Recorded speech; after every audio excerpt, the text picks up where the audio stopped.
will serve as a regional hub for advanced care across Indiana. Chief Strategy Officer Stephen Mason-Cup says this is more than just a hospital. This is the destination now for brain and spine care across all of Indiana and the entire region. The new facility includes 38 specialized ICU rooms and 8 operating suites. The average price of gas in the state of Indiana today, $3.06 a gallon, says Gas Buddy.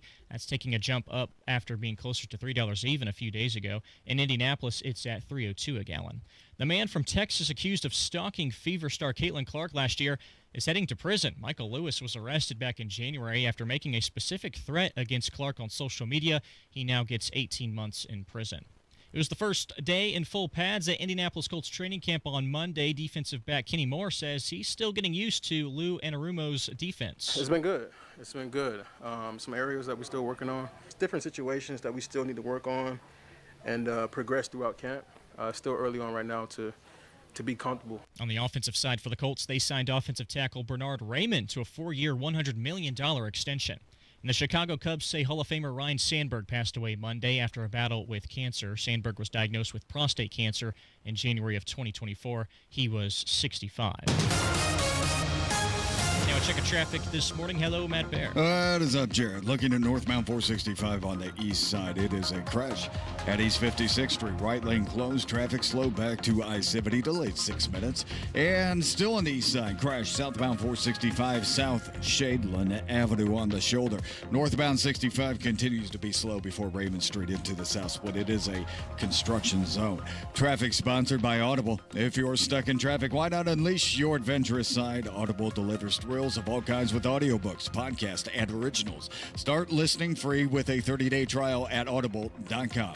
I'm Matt Bear with traffic on the 5s. Follow us at WIBC Traffic. Lanny went to college and racked up huge debt. A little bit over $100,000.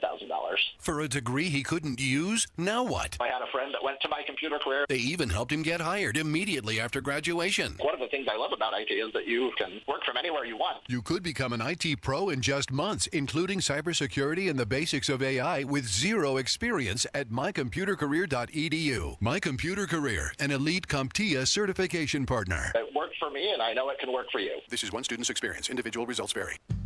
An official message from Medicare. I turned 65 this year. I knew it was time to figure out Medicare, and I had questions, like when to enroll and how to enroll.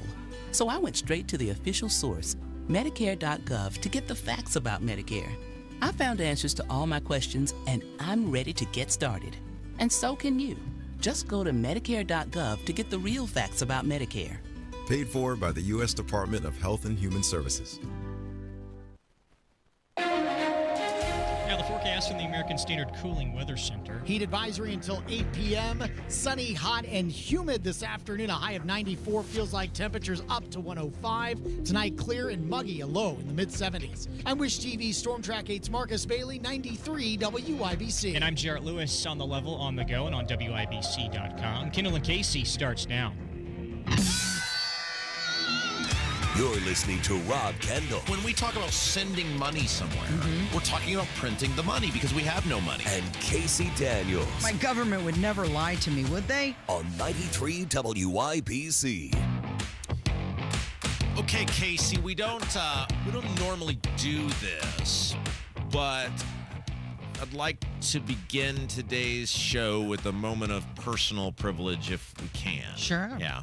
And we got a lot of stuff to get to, tons of things going on in the world. It's Kendall Casey Show, by the way. Thank you for joining us. The #1 rated radio program here in Central Indiana. And that's thanks to you, our fabulous family. And we don't do a lot of sports on this show. We have a fabulous sports station in our cluster here at Urban One that talks sports all the time. But we will talk sports when it bleeds into society as a collective. When something happens that affects a large amount of people, populace as a whole, we will talk about sports. And that's where we're going to begin today's program, if that's all right with you. Because this feels like, it's sort of like the Hulk Hogan or the Ozzy Osbourne thing.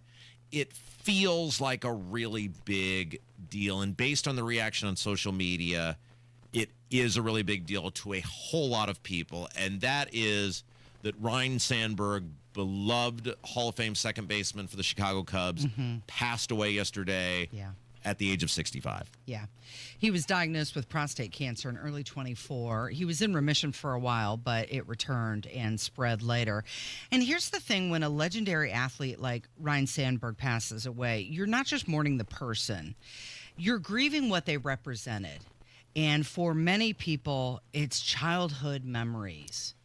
Yeah, that's perfect. And it's interesting. I'm this sounds very selfish of me to say, but I'm so glad he passed away when he did, which was last night.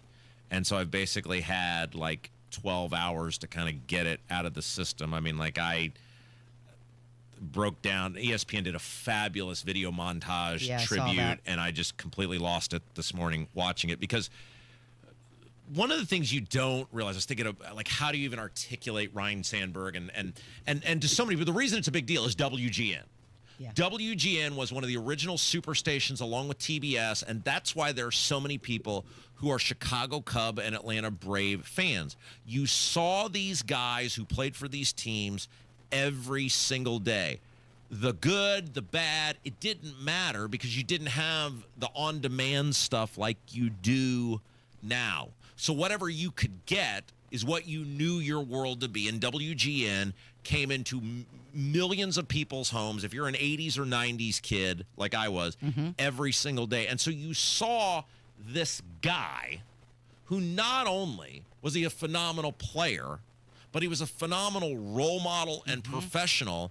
And if you were a person of my age, you grew up wanting to be or pretending to be Ryne Sandberg in your backyard. If your parents followed baseball or taught you baseball, there's a good chance they referenced Ryne Sandberg on how to field a ground ball, on how to run the bases, on how to be a consummate professional. Like, he was the guy, if you're an 80s or 90s kid, that every little leaguer should have been like, because not only was he a phenomenal baseball player, but he was a phenomenal role model. He belonged to a generation where people took pride in showing up and working hard and then not demanding a parade for it. Not only was he a phenomenal baseball player, legendary defensive second baseman, but he had good work ethic. And you mentioned the WGN broadcast, and that's what bonded so many families together, fathers and sons. And you're proof of that. Yeah, and so, like, I was thinking about this morning after I had just a complete meltdown watching that ESPN tribute, and I was thinking, like, because, like I said, we don't talk a lot about sports here unless how it affects society. And one of the things I was thinking about is how you don't realize as a kid how relatively perfect your childhood is until it's so far in the rearview mirror that you'll never get it back. And I was thinking about how perfect those WGN broadcasts were and how perfect they helped make my childhood, whether it was Harry Carey, Steve Stone calling the games, Arnie. I mean, they were so big that even the producer who you never saw, Arnie Harris, became a legendary figure in millions of households because he was referenced every day on the broadcast. And the players that you saw, and Ryne Sandberg and Andre Dawson and Mark Grace and Greg Maddux. And the Cubs broadcasts were so big that the Cubs are one of the few teams that 30 years later, a guy could have been and also ran on a team, and you still remember the name because for at least one summer you saw that guy every single day in your living room. And you, like, the Cubs, of which Ryne Sandberg was the face in the 80s and 90s, summer vacation, it doesn't exist anymore because they've changed how, this year-round school stuff. But summer vacation, when you were a kid in central Indiana, in some sort of semi-thriving suburban community with respectable parents and a decent upbringing, was like one long, endless day where from the end of May till the middle of August or end of August, it was just like one thing. You were allowed to stay up late. You were, it was just baseball every day. It was all of these things. Like, it's just like the days just all ran together. And the Chicago Cubs at 1:20, back when we were still in Central Time, were just like the focal point of that every single day. And it's like the things that you begin to remember. and what big parts they were of your life, because like I so remember every day my dad, because he would tape the game when he would go to work, literally tape it. He said, set the tape, right? The VHS the VCR. tape. And I just would remember the stern summer lecture of, if you're going to watch that game, don't mess with the VCR so that I can watch the game later, and don't tell me what happened when I get home. Don't be a spoiler. And the first hour, because you could fast forward through the commercials, the first hour and a half of my dad's existence when he would get home every day was watching that game. And so you had to make a choice, like, do I watch the game? If I watch the game, I have to leave the house when my old man gets home, because I will through facial expression or whatever, let him know what happened in this game. Right. And it's like, that's all. It's like, that's what these athletes do. And Ryne Sandberg was the focal point of that, because he was there every single day. Right. He had the batting average. He had the work ethic. And it harkens back to when they were judged by how many games they played, not how many brands they partnered with. Ryne was out there grinding out 150 games a year. And he was a great example. And he was somebody for parents to draw on to tell their kids, play it like Sandberg. So there's two things, and then we'll move on and get to the rest of the show. But two things. I remember as a kid in June of 1994 when Ryne Sandberg suddenly retired. Like, I remember sitting in front of my television. I remember WGN breaking in and running the press conference. And I remember, like, afterwards, they were talking about how much money he was making at the time. And Ryne Sandberg, for those of you who don't know, suddenly retired, very reminiscent of Michael Jordan, in 1994, which I believe was about the time Michael Jordan also suddenly retired. And he said at the time, I'm not playing up to the standards I've set for myself, and I don't want to let the fans down every single day. And I'd rather just, if my heart is not in it, I'd rather just not let the fans down every day. And he had some colossal contract. It's funny now, like it sounds like such a small amount. It was like $6 million or something. And I remember just staring at the television and trying to process your hero is leaving, like he's going away, and like calling my dad at work and like almost being in tears over it and trying to process like what that meant. And it's so still seared in my mind. And so I'm like thinking of all these things the past, 12 hours or so about how important somebody was to your childhood, that 30 years later, you still just vividly remember that moment in time. He is known by many Cubs fans as their favorite player of all time. 10-time All-Star, 9-time Gold Glove winner, spent 15 seasons with the Cubs, inducted into the Baseball Hall of Fame. They retired his jersey, and a little bit of kismet. Him and Harry Carey started on the same day with the Cubs organization. But here he is talking about respect for the game. The reason I am here, they tell me, is that I played the game a certain way. That I played the game the way it was supposed to be played. I don't know about that. But I do know this. I had too much respect for the game to play it any other way. And if there is a single reason I am here today, it is because of one word: respect. Of course, he was honored with a statue at Wrigley Field in 23, and tributes have been pouring in from MLB and the Cubs and fans alike. So here is the Kendall and Casey tribute. It is the Sandberg game. Behind the plate, it's very likely Steele to be in scoring position. Absolutely. Well, that's where age sometimes hurts you, and quick reflexes on slow balls. First pitch to Sandberg is low, ball one. One ball, no strikes, two out, a runner at first. 11-9 in favor of the Cardinals.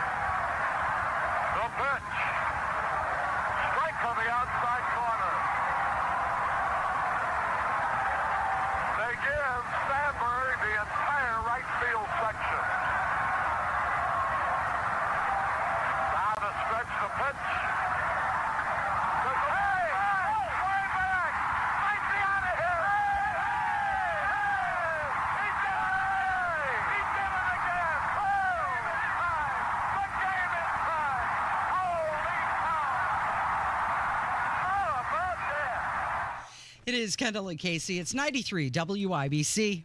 Another update is just minutes away. Shot up an office building in Midtown Manhattan. Armed with an AR-15. Killing 4. Shot himself in the chest. Hear the news. Michael Lewis stalking Caitlin Clark, sentenced to nearly 3 years. As events happen. First preseason game next Thursday. We'll happen to be there. Kenny Moore is a defensive back. Different situations that we still need to work on.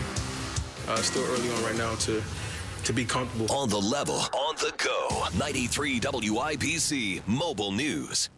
You know that feeling of a fresh, clean home? This is Denny Smith for Zero Res, and Zero Res is celebrating National Carpet Cleaning Month with a great summer special. Get 3 rooms Zero Resified and get 1 room free and $50 off air duct cleaning too. Just think about everything that's always left behind in and on your floors. Dirt, dust, allergens, pet dander, and stains. Vacuuming is just not sufficient to maintain the cleanliness and lifespan of carpet. Zero Res can clean virtually any surface in your home. And remember, Zero Res's patented ZR water cleans with no soaps, no residue, and no harsh chemicals. It's clean, safe, and effective. And that's why they have a 4.9 rating on Google with over 5,000 reviews. With the aftermath of graduation parties, summer barbecues, holidays, and family festivities, it really is time to call in the Zero Res pros to do the pit stop on your floors. Just call Zero Res, mention WIBC, and when you get 3 rooms Zero Resified, you'll get 1 room free and $50 off air duct cleaning too. ZeroResIndy.com. Attention. If you suffer from consistent pain in your joints caused by arthritis, overuse, or injury, you may be a candidate for a revolutionary therapy that could revitalize damaged tissue. This approach can provide long-lasting relief from pain in your knees, shoulders, hips, and other joints with no surgery, no drugs, and no downtime. And using your FSA or HSA funds, you could save up to 30% off. To find out if you're a viable candidate, request a free consultation from QC Kinetics by calling 463-348-2596. Instead of masking the symptoms, it resolves the problem at its source. Already used by thousands of satisfied patients nationwide, this joint pain therapy is available right now to the public, but only for qualified candidates. Find out if you're a viable candidate today. Request a free consultation by calling QC Kinetics, 463-348-2596, 463-348-2596.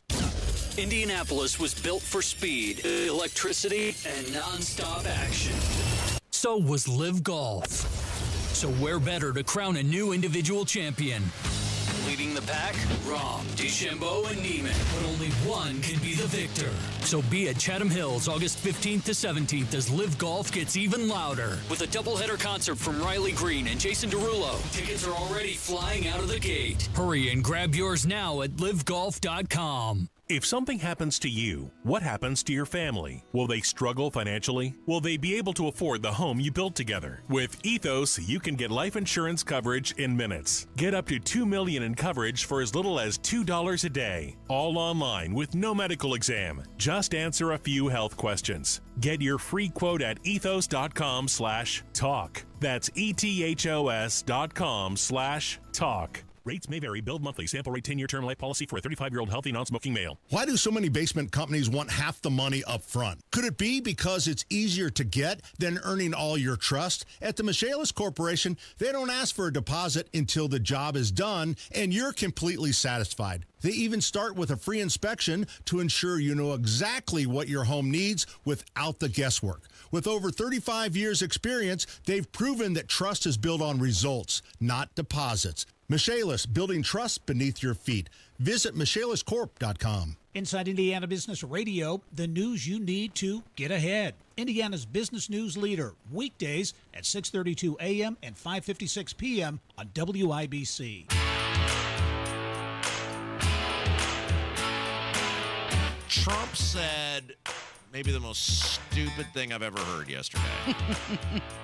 I think there was probably a better way he could have said it. I mean, you heard this, right? I did hear it. And did your mouth just drop open when he said this? I think he was being sarcastic. I hope he was being sarcastic. I mean, you can't be okay, but that's even worse if that's what you think. I'm not saying you're wrong. You cannot be sarcastic about this. You can't have any fun with this. You can't be joking around with this. Good point. I mean, I never even thought about that because but it's Trump, so who knows? Right. You could be right. Yeah. So he said that he'd never been to Epstein Island, but listen to the way he said it.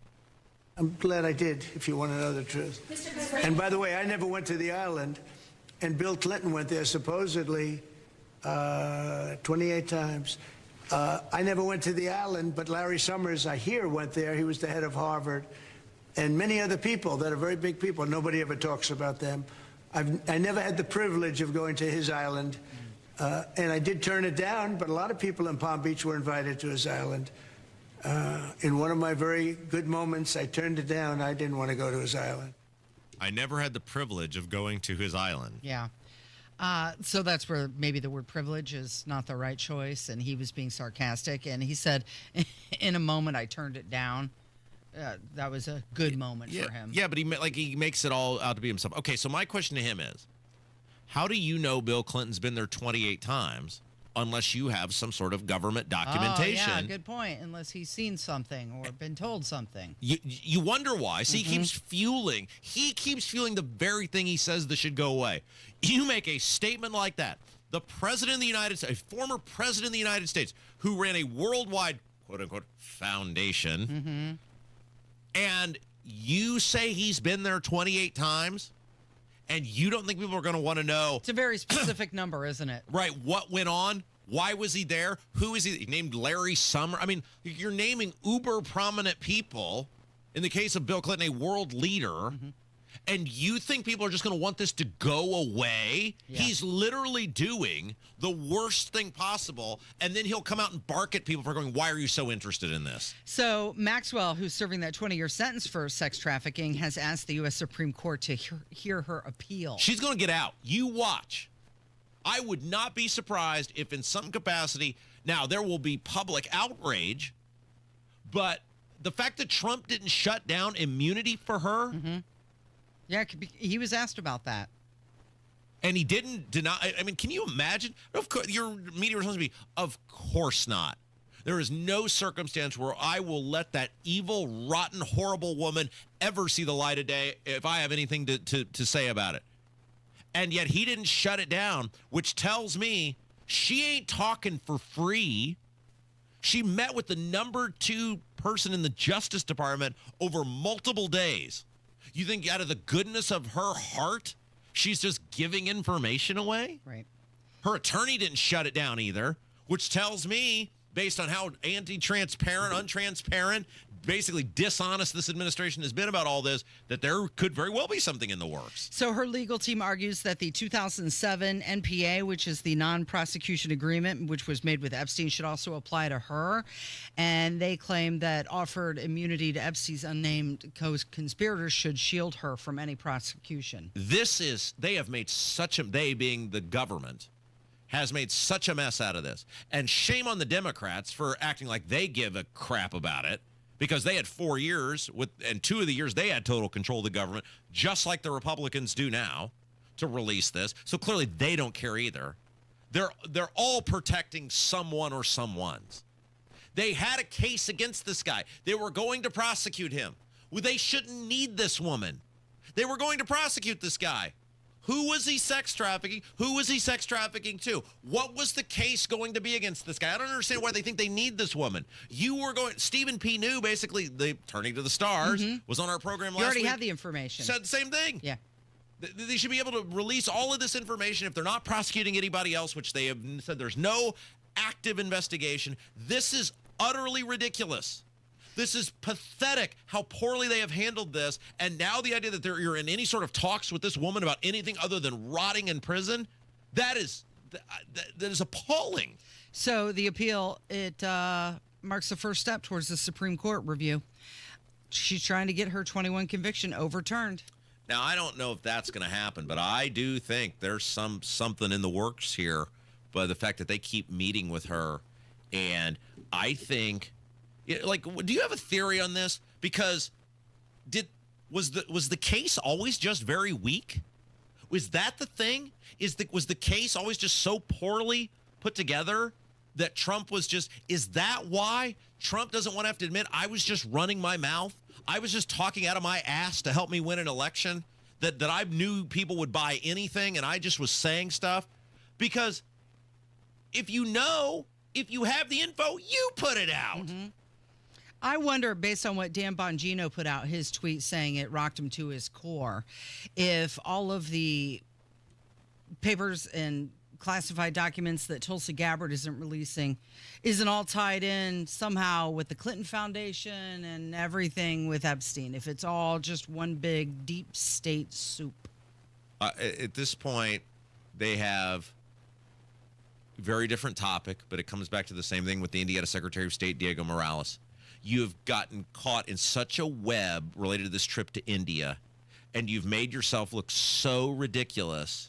There's no backing out now. And whatever you say, people won't believe. Mm-hmm. And by the way, there's clearly something you're hiding. Isn't it amazing how these two things sort of parallel? How the government won't come clean on Epstein, and how Diego won't come clean on who paid for the trip to India. Like, you've created such a monstrous web. Oh, and by the way, you came clean on Hungary.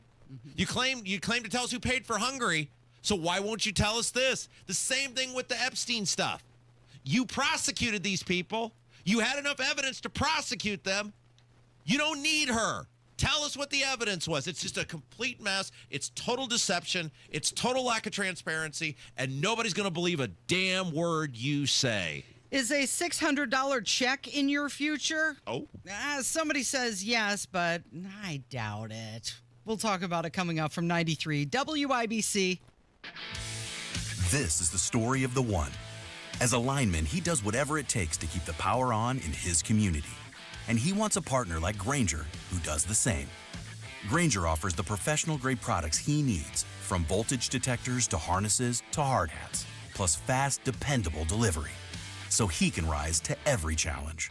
Call 1-800-GRAINGER, click Grainger.com, or just stop by. Grainger, for the ones who get it done. 93 WIBC Mobile News. On the level, on the go. Identifying the gunman and figuring out his motive. Sunny and 79 in the Circle City. 93 is the high today. A heat advisory also in effect. I'm Jarrett Lewis. Here's what's trending at 9:30. New York City Mayor Eric Adams is revealing there may have been a specific target for the shooter who killed 4 people, including a police officer in Manhattan. As the investigation into the shooter, Shane Tamura, continues, Mayor Eric Adams said a suicide note in Tamura's pocket claimed he suffered from a brain disorder, CTE, from playing in the NFL. But Adams told Fox 5 New York Tamura never played pro football. We're still going through the suicide note to zero in on the exact reason, but at this time it appears as though something that is attached to his belief he experienced CTE from playing in the NFL. NYPD Commissioner Jessica Tisch said Monday night Tamura has a documented history of mental issues. Fox's Gernal Scott reporting. A recent Fox News poll of registered voters shows 59% of Americans are in favor of deporting illegal migrant criminals, while another poll shows a majority of 49% believe ICE's deportation efforts are too aggressive. U.S. Border Czar Tom Homan, however,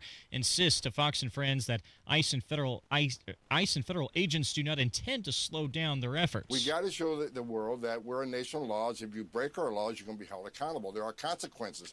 And because we're doing that is one of the reasons why we have the most secure border in the history of this nation, because we send a clear message. There are consequences for those who got by the Border Patrol. This comes amid President Trump's nationwide crackdown on illegal migrants nationwide. And a new poll is finding that a majority of Americans opposed to Israel's military action in Gaza. Support for the war is at 32%, a much lower rate than when the war started from Hamas's attacks on Israel in 2023.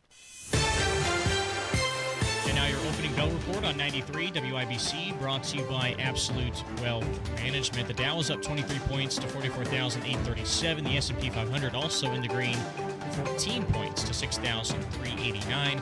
And the NASDAQ is up a little over 100 points to 23,356. I'm Jarrett Lewis on the level, on the go, and at WIBC.com. An official message from Medicare. I'm saving money on my Medicare prescriptions. Maybe you can save too. With Medicare's Extra Help program, my premium is $0 and my out-of-pocket costs are low. Who should apply? Single people making less than $24,000 a year, or married couples who make less than $32,000. Even if you don't think you qualify, it pays to find out. Go to ssa.gov/extrahelp. Paid for by the U.S. Department of Health and Human Services. Transform your home with Galaxy Concrete Coatings. You can say goodbye to cracked, stained, and dirty old floors and hello to durable, stunning surfaces that last. Their cutting-edge technology ensures a beautiful finish every time, and you get to pick out the color. Upgrade your home today by calling Galaxy Concrete Coatings. They're for garage floors, driveways, pool decks, and patios. And they come with a lifetime warranty and one-day professional installation. The phone number, 877-417-0635. You can find them online, too. GalaxyConcreteCoatings.com. We all have people in our lives we interact with. Maybe it's your favorite barista, a neighbor who waves to you every morning, a coworker you grab lunch with, or maybe it's me, the hairstylist you've gone to for years. What if you learned I had a substance use disorder? Would it change how you see me? It's okay to see the addiction, but when you choose to see the person, not just their disease, it can help change someone's life. Learn more at cbeyondtheaddiction.org. Cashback is not available on gas in New Jersey and Wisconsin. John, what are you doing? Get in my car. Why are you walking to work? Thanks, man. It's these insanely high gas prices. They are draining my bank account. I can't afford to drive anymore. Dude, don't walk. Just do what I do, because I never pay full price for gas anymore. I use the free Upside app that pays you cash back for every gallon of gas you buy. Wait, you're telling me you get paid cash when you buy gas with the Upside app? Yes, I get real cash back every time I buy gas. Does that actually add up to anything? I'll make around $200. Wow, that's serious extra cash. I'm downloading the free Upside app now. Download the free Upside app now to earn real cash back every time you buy gas. Use promo code SMART for an extra 25 cents a gallon bonus on your first tank. That's promo code SMART. You can cash out anytime right to your bank account, to PayPal, or an e-gift card for Amazon and other brands. Just download the free Upside app and use promo code SMART for a 25 cents a gallon bonus on your first tank. That's code SMART.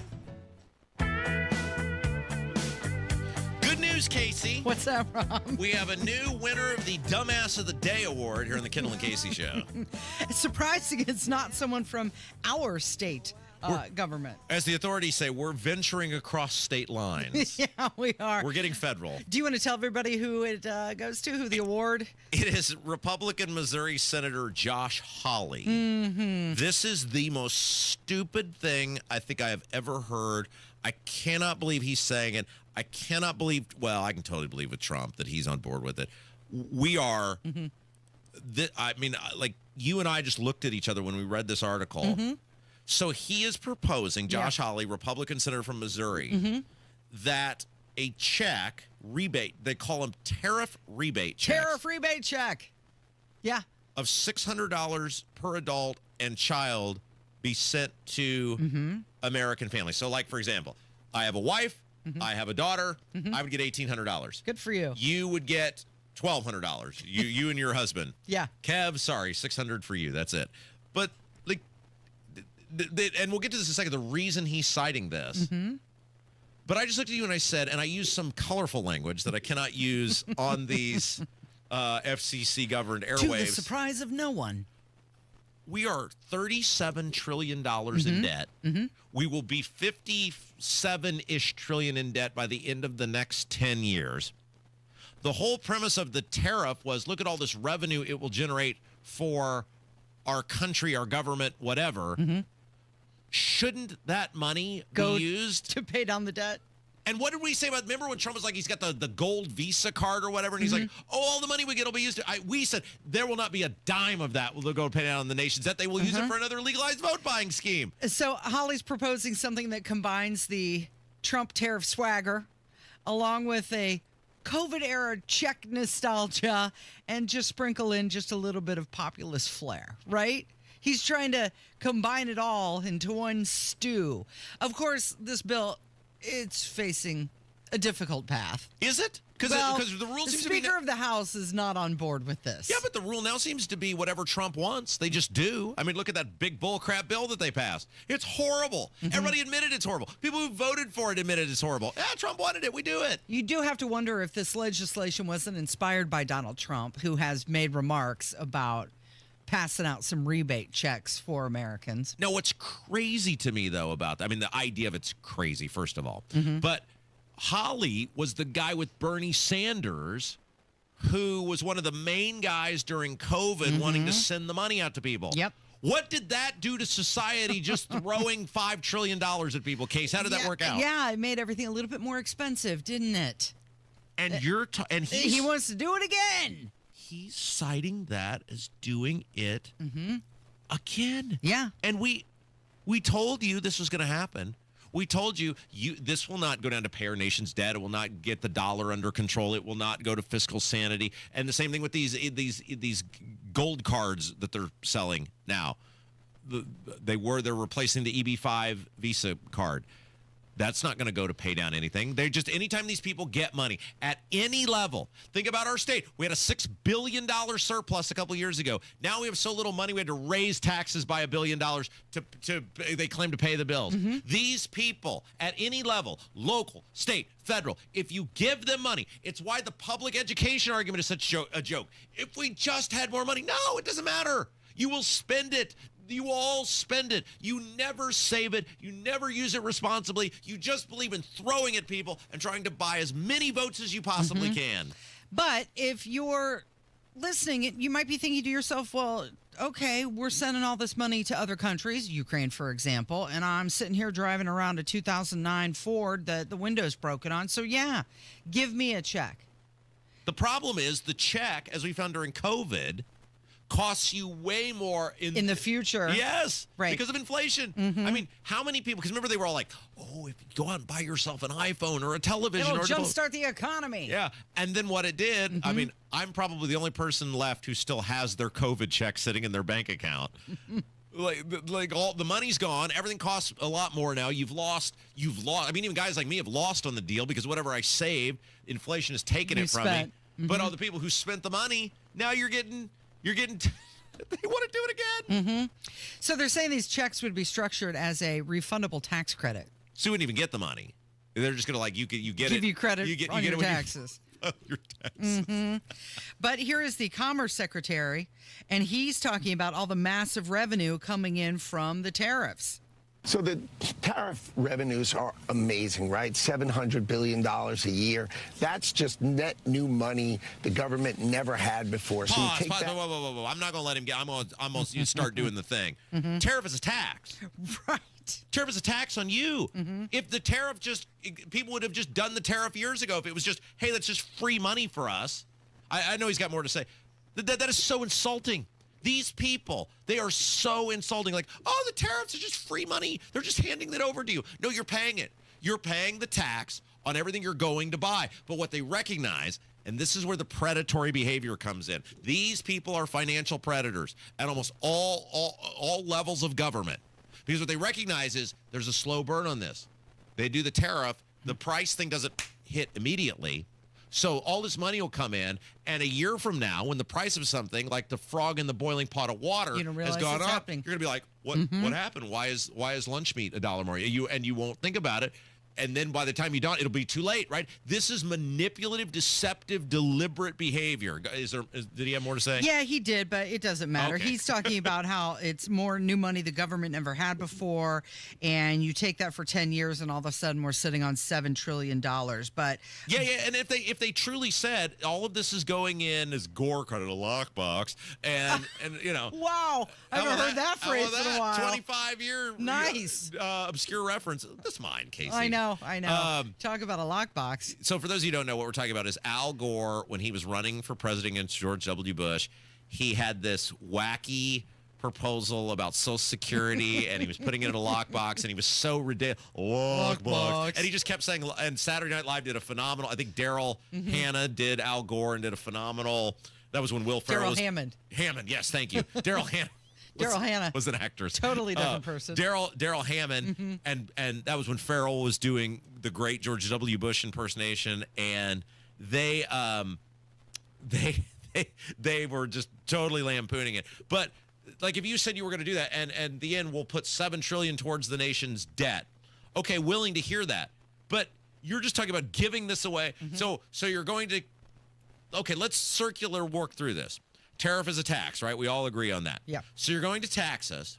Then you're going to take that money. You're going to give us some of that money back in a rebate. A refundable tax credit. We're supposed to be, yes, a refundable tax credit. And then we're supposed to be elated that basically we just went full circle in terms of you took it from us to begin with. If you hadn't taken us from to begin with, we wouldn't need the rebate. But then we get the rebate. We're supposed to be happy that you gave us the rebate. Oh, and by the way, you're also adding $20 trillion to the nation's debt during the next 10 years. Did I miss any steps No, in the process? I think you got it. I think you got it right. Bill Maher, he seems to be convinced or fooled that Trump's tariffs are actually working. Now, I remember along with probably most people, was saying at the beginning, oh, you know, by the 4th of July, somebody had to think how the country was, the economy was going to be tanked by then. And I was kind of like, well, that seems right to me, but that didn't happen. Now, it could happen tomorrow. I'm just saying that's reality. So let's work first from the reality of that, not from I just hate Donald Trump. Because that's boring and doesn't get us anywhere and leads you to dishonesty. Because the truth is, I don't know what his strategy is.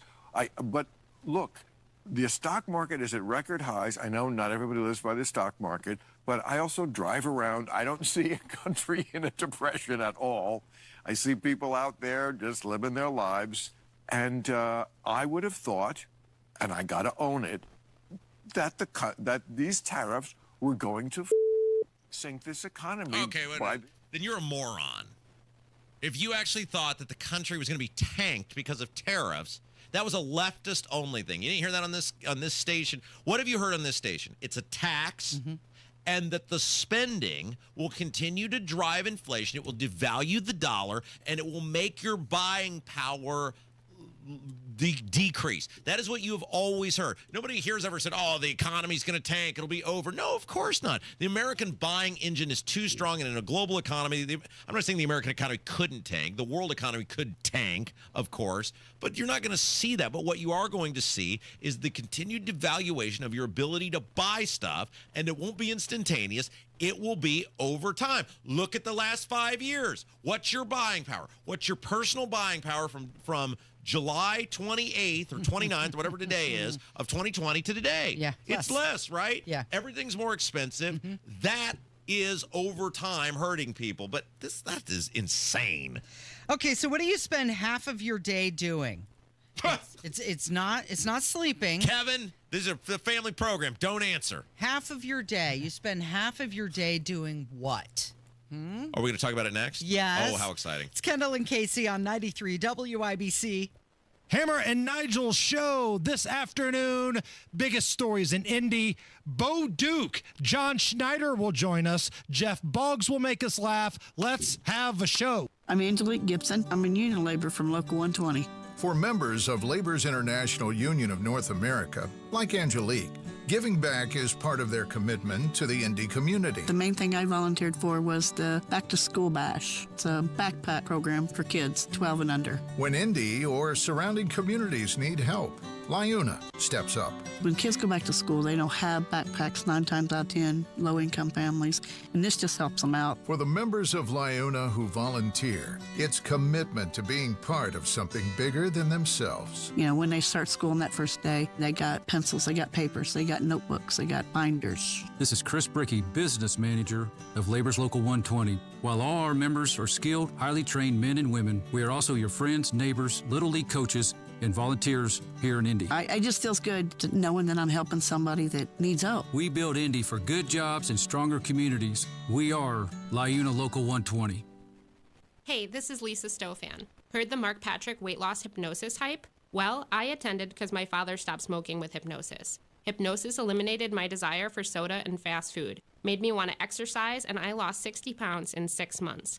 My energy level exploded. I went to another session to deal with some other problem foods, and I lost another 10 pounds. In fact, I brought my husband, and he lost weight, and his cholesterol and blood pressure improved. My friend lost 20 pounds her first 2 months. What are you waiting for? Join Mark Patrick seminars and lose the weight or stop smoking guaranteed. Early bird special only $49.99. Hypnosis designed to destroy unwanted cravings, late day eating binges, boredom eating, stress eating. Seminars Thursday, July 31st at the Holiday Inn Express and Suites in Noblesville. Weight loss seminar 5:30, stop smoking seminar 8 p.m. And Saturday, August 2nd at the Holiday Inn Indianapolis Airport. Weight loss seminar 11 a.m., stop smoking seminar Seminar 2 p.m. Register at markpatrickseminars.com.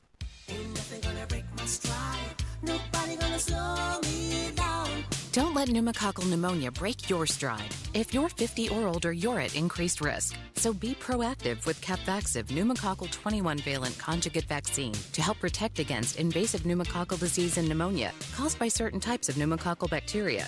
Capvaxive helps protect against the strains of bacteria that cause about 30% more IPD cases than any other pneumococcal conjugate vaccine in adults over 50, according to national-level CDC stats. Regional variations may exist. Don't get Capvaxive if you're allergic to the vaccine or its ingredients. Tell your doctor if you have a weakened immune system. Common side effects include injection site reactions, feeling tired, headache, muscle aches, and fever. Capvaxive does not protect against all strains. For more information, call 1-800-927-8888 or visit capvaxive.com. Ask your doctor or pharmacist about Capvaxive. Need help paying for your Merck vaccine? Visit merckhelps.com. Sponsored by Merck. You hear that? That's Mike sleeping soundly on a Sunday night. That's because Mike was smart this time. He took ZQL Ultra to fall asleep fast, stay asleep longer, and get the deeply restorative sleep he needs. So now he wakes up refreshed and ready to conquer Mondays. Let's do this Monday. ZQL Ultra. Not for colds, just for sleep. Really great sleep. Use as directed. Keep out of reach of children. Big stories locally, big moves in Washington. WIBC.com keeps you updated throughout the day with all the news that matters, plus traffic, weather, and more on your phone, your laptop, wherever you are.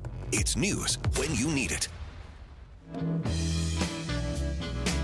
right, we're going to do a little role reversal here this segment.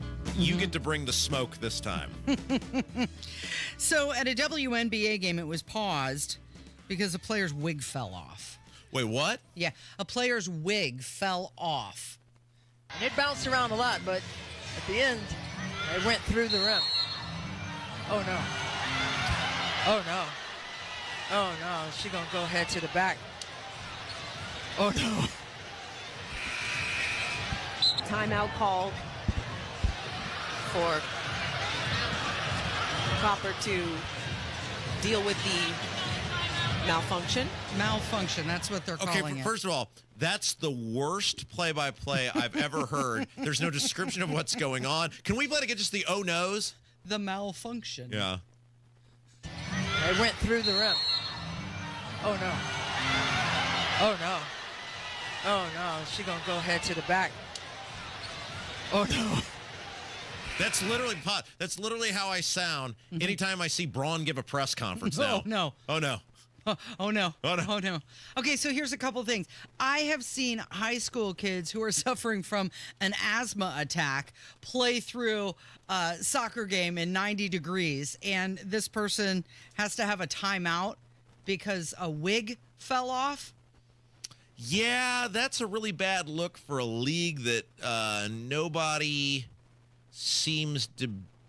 struggling to... By the way, the player's name is Kalia Cooper. That's according to Outkick. Yeah. Is the player's name. First of all, let's go back to how bad... Let's start there. That is that play-by-play announcer should be fired because there's no description. Oh, no. There's no... Oh, no. Oh, no. Oh, no. Oh, no. Oh, no. She's going to go to the back. A malfunction. There's been what do you mean there's been a malfunction? Is a leg broken? Is it... Right. Like You have to say what's going on. It may be embarrassing, but keep playing on through. Okay, so now let's get to the crux of this. That by all accounts, it's not like she's out there. And you kind of laughed at me when I not laughed like haha, but like that's stupid, Rob. I was like, she's not battling some form of cancer, and you're like, she's playing in a WNBA game. I was like, okay, that kind of makes sense, right? But she's not suffering, as far as we know, from some. That's been and you know it would be out there already, like you are rotten people. Like she's not suffering from some serious terminal illness or something. Not that I'm aware of. Okay, so we'll operate from that standpoint. Yeah, this is a bad look for a league that outside of Caitlin Clark nobody takes serious and is kind of seen as a joke. Right. I mean, it is completely unserious. These are supposed to be athletes and play through. Throw the wig off to the side and keep on going. People came to watch you play basketball. Okay, so she left the court because she was injured when her wig came off. She left the court because she wanted to Well, she was having a malfunction. That's all we're told. Oh. So this is like remembering Mrs. Doubtfire when he's at the restaurant and he shows up to the wrong table. If you ever, Robin Williams plays Mrs. Doubtfire. It's a very famous movie. I'm sure almost everybody's seen it. But he plays this divorced dad who wants to spend more time with his kids. So he comes up with this. He becomes this woman who is the nanny for the kids. And when he's at the house, he dresses like this woman. And then he's double booked himself at a meeting where he has a work meeting at the same place. He has to be as Mrs. Doubtfire with the family, and at one point he just keeps changing costumes in the restaurant. In the restaurant, and then at one point he goes to the work meeting table still dressed as Mrs. Doubtfire.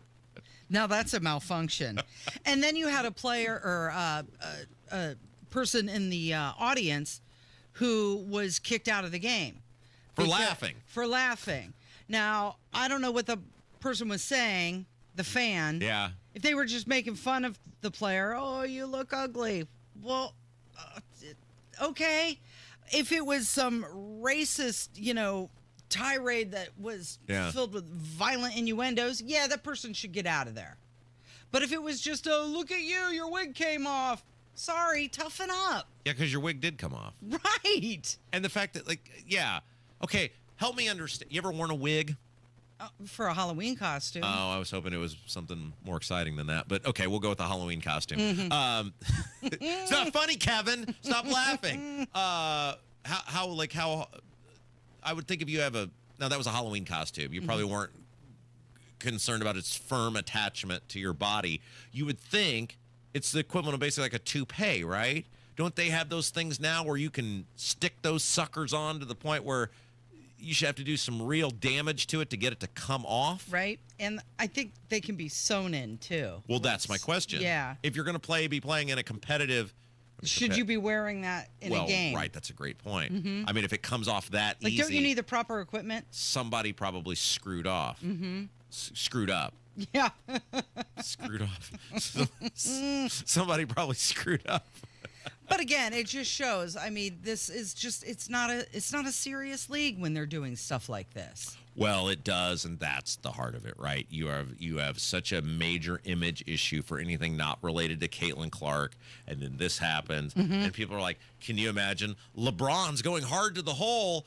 He gets hit. Oh, his wig came off."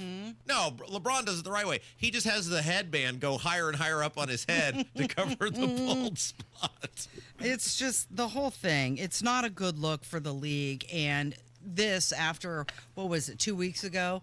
Pay us what you owe us. Well, you need a timeout because your wig came off. That's such a great point. In those negotiations, that's the first thing the owners are going to say. If you guys can keep your wig on, we'll consider giving you more money. Maybe we'll. Is your husband still watching the Fever games? He was a big fan. Well, no, Caitlin Clark's been out. Oh, yeah. He's a Caitlin Clark fan. Yeah, okay. So she's been out. Sure, right. Not watching as much. Very good. You're listening to Kendall and Casey. It is 93 WIBC.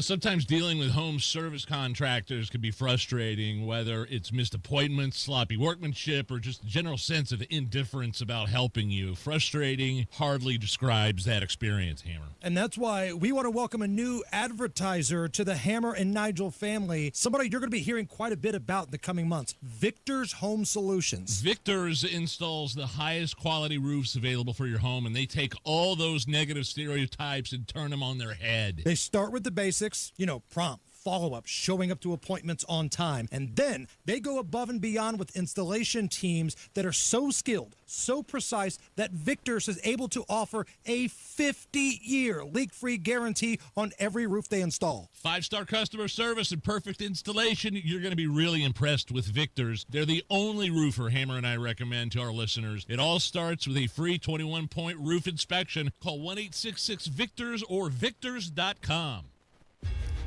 What if one day could change the trajectory of your life? A sharpening of character, a challenge to grow deeper, stand stronger, and lead better in faith, family, and purpose. At the Life Church Men's Event on Saturday, August 2nd, you'll hear raw truth from men who've been through the fire. You'll worship, connect, and leave with more than inspiration. You'll leave with a battle plan. Show up, lean in, let God do the rest. Register at lifechurchin.com. Career changers, including veterans and active duty service members. Your transition starts here. Go from GI to IT in a matter of months. Become a certified cyber warrior with training at My Computer Career. Cybersecurity specialists are in high demand, offering IT pros great opportunities and a rewarding lifestyle while protecting our people, liberty, and treasured institutions from cyber threats. Deploy your career in IT today at mycomputercareer.edu/CWP, an elite CompTIA certification partner. VA education benefits are available to those who qualify. Bill Estes Ford is your neighborhood truck dealer. And right now, during the Ford Summer Sales Event, we've got an amazing deal you won't want to miss. 0% APR, 0 down payment, and 0 payments for 90 days. That's 3 big zeros, which adds up to 0 excuses not to drive home in a new Ford today. Every day is truck day. Go anywhere, do anything in a new F-150, starting at just $46,295. Bill Estes Ford. Online at BillEstesFord.com. Stock BFP 250444. Always see dealer for details. This is Joe Cordell of Cordell & Cordell. Serving in the military requires great sacrifices, not just for one's country, but also for one's family. Not surprisingly, divorce for soldiers is especially difficult, and it raises a number of challenges that are peculiar to military divorce, things such as deployments, relocation, retirement benefits. These issues can be complicated. So if you're a soldier facing such challenges, go to CordellCordell.com. 101 West Ohio, Indianapolis. CordellCordell.com. In 2 minutes from the Technology Recyclers studios, how the ACLU in Indiana is responding to the president's immigration policies.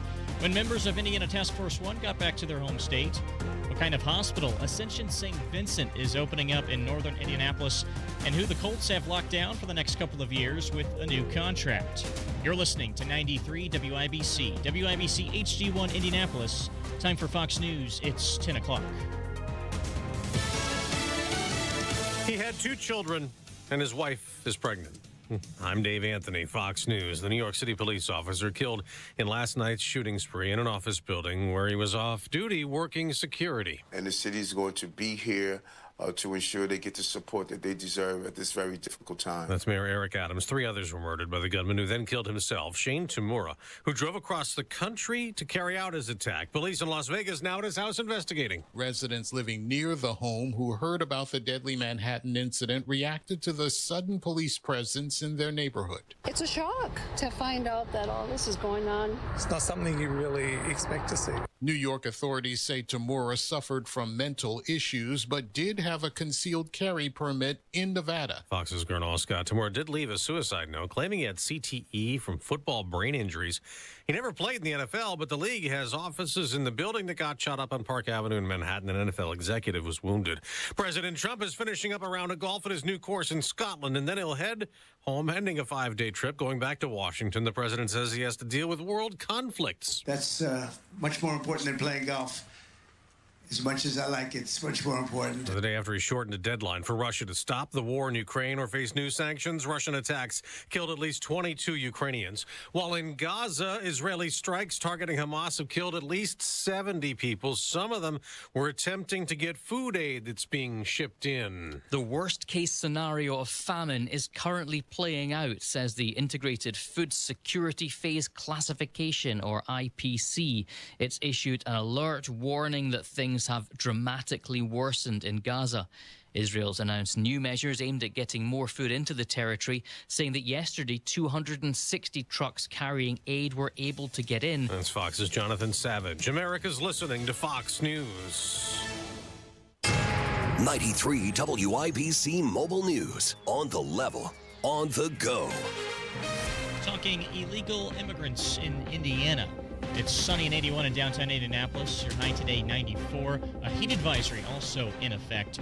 I'm Jarrett Lewis. Here's what's trending at 10:02. President Trump says he's focused on deporting illegal criminals, but the ACLU of Indiana claims that's not the full story. Ryan Hedrick has more. And they point to numbers showing deportations in Indiana are up 80% since Trump took office, and many of those people, they say, don't have criminal records. If that data is correct, I'd say that should raise eyebrows because I've been clearly on record the worst first, and if you're actually involving others, you're not probably doing a good enough job. Governor Braun talked with Wish TV about the ICE numbers. A big chunk of illegal immigrants deported were from Marion County, jail, about 960 of them. Ryan Hedrick, 93 WIBC Mobile News. About 50 members of Indiana Task Force 1 who left Indianapolis on July 8th to help search for and assist people affected by the flooding in Kerr County, Texas, are now back in Indiana. We have a very professionally trained group of people that go in knowing that they can make a difference by finding somebody and returning them to their family for closure. Indiana Task Force 1 leader Jay Sedegren says members returned home Monday afternoon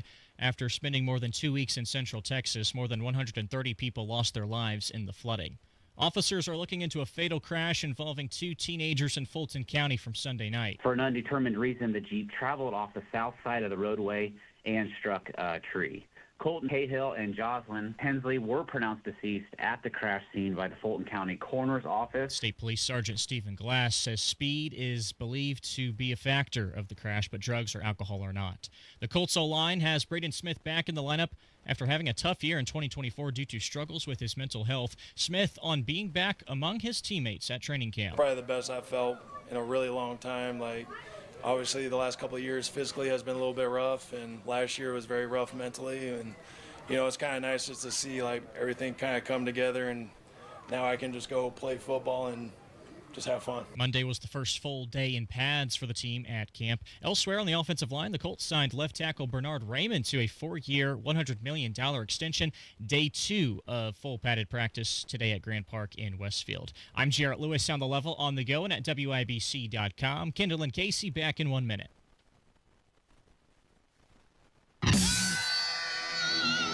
You're listening to Rob Kendall. When we talk about sending money somewhere, we're talking about printing the money because we have no money. And Casey Daniels. My government would never lie to me, would they? On 93 WIBC. We just need one of these political parties to get it together. I mean, the public is right there for the taking. You think so? They really are. They're right there for the taking, Casey. Well, it looks like, according to the Wall Street Journal, though, the Democratic Party has a lot more to go. I had a conversation with somebody recently about just this, and it was the need, we were talking specifically about Indiana, for the Democrats to get their act together.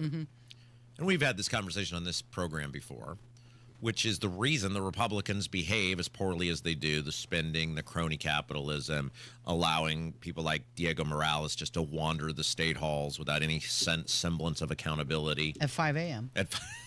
Has anybody ever actually seen him there at 5 a.m.? Is because they know, the Republicans know, the Democrats are so radical and come off as so radical and so unlikable and unelectable to the public in this state. And when you factor in the way they've gerrymandered the districts, et cetera, that they're basically invincible. And as long as the Democrats make the Republicans invincible, we're going to keep getting screwed. Right. Because they have a supermajority, they can do what they want. They can continue to tax you all they want. And then if you extrapolate that out nationally, now obviously there are not super majorities in either the House or the Senate, but the Republicans control all 3 levers of government, the House, the Senate, the presidency. And the Democrats gave that away there too, because they just ran as complete radicals. Nobody likes the Republicans. Nobody enjoys the Republican brand. Now, there are people who are invested in Trump and the Trump brand, but that's totally separate from Republicans. You saw that in the down ballot races in 2024, where Trump would win a state and the Senate guy or girl would lose. And now there's polling out showing how much people do dislike the Democrats. Okay, so speaking of that polling, this is from the Wall Street Journal, and it said only 8% of registered voters view the Democratic Party as favorably. 63% say it's out of touch with Americans' everyday concerns. What's the favorable number? 8%. No way. Yeah. It's the lowest level they've had since 1990. That is horrible. And you have major issues. Well, let's be specific. That's very favorably. There are people who would view them somewhat favorably, but we're talking about the hardcore in the Democrat camp. According to Newsweek, only 8% of registered voters view the Democrat Party as very favorably. That is essentially meaning that you are losing 20% of your own base doesn't view you very favorably. Correct. That's bad. Republicans lead on 8 out of 10 key issues, and the top 3 include economy, immigration, and crime. So this is always my question with polling. Like, when you look at the base of your party, am I considered the base of the Republican Party? Because I hate the Republicans, but ideologically, I am as in lockstep on the party platform or the things they espouse to be as anybody, yet I hate them because they don't do the things that they claim they right. say they so, would like, do I count? And I wonder on the other side, does the guy on the left, is there a bizarro world of that with me where there's this uber liberal guy who's like, well, I'm the base, but I hate the Democrats because they don't do anything they claim to be for. Like, does that exist on the other side of the aisle? It probably does, but you're talking about polar opposites. I don't know if you'd be the base of the Republican Party. I think you'd be more of a base of a conservative movement. Yeah, I don't have a home. That's part of the problem. I should get a spot out there over on Luger Plaza because I'm homeless, panhandling for money. Yeah, you're right. Okay, so the net favorability for the Democrats is -30, and I believe this was a Wall Street Journal poll, I think. Is that right? Is. Yeah, okay. Is net -30. Overall, only 1/3 of voters express any positive sentiment towards the party. And I don't know how they recover from this. Well, they keep saying this is a messaging problem, and I don't think it is a messaging problem. I think most people understand their message, and that's the problem. It's the wrong message. Yeah, you ran so far to the left on stuff that the American people, like politics, and I tell people this all the time. I had a conversation yesterday or a couple days ago with a guy who I've had 2 conversations with people who are considering running for public office, and I do the same thing now. I am James Earl Jones in Field of Dreams. What I desire to be is left alone. Don't ask for my endorsement. Micah and Braun ruined that basically for everyone forever. But what I told these people is I said, I will advise you on what I would do because you seem like decent people, and then I'll wait to see if you screw everybody over and then rip you accordingly. Do you tell them to use your phrase, I don't want any more of your stuff? If I were running for public office next year, my sign would be, I want less of your stuff. That's what the slogan would be. And any candidate can use that. You should credit me for it, but you may use that on your campaign sign. I want less of your stuff, and people would love that, especially if you're running in some sort of Republican primary. Can you imagine the tagline, I want less of your stuff? And then their name, and then your name. Yeah. But I told, we were talking about just a variety of things in terms of running for public office, and it said one of the things that these politicians, the problem is good people don't really run, so they don't really have to bring an A game. They don't have to step up. It's just they can just run on name ID, and then the party will come in and give them a bunch of money and save them if they've been good little boys or girls. But he said, we were talking about, running for office and messaging. And I said, one of the things is nobody knows how to message.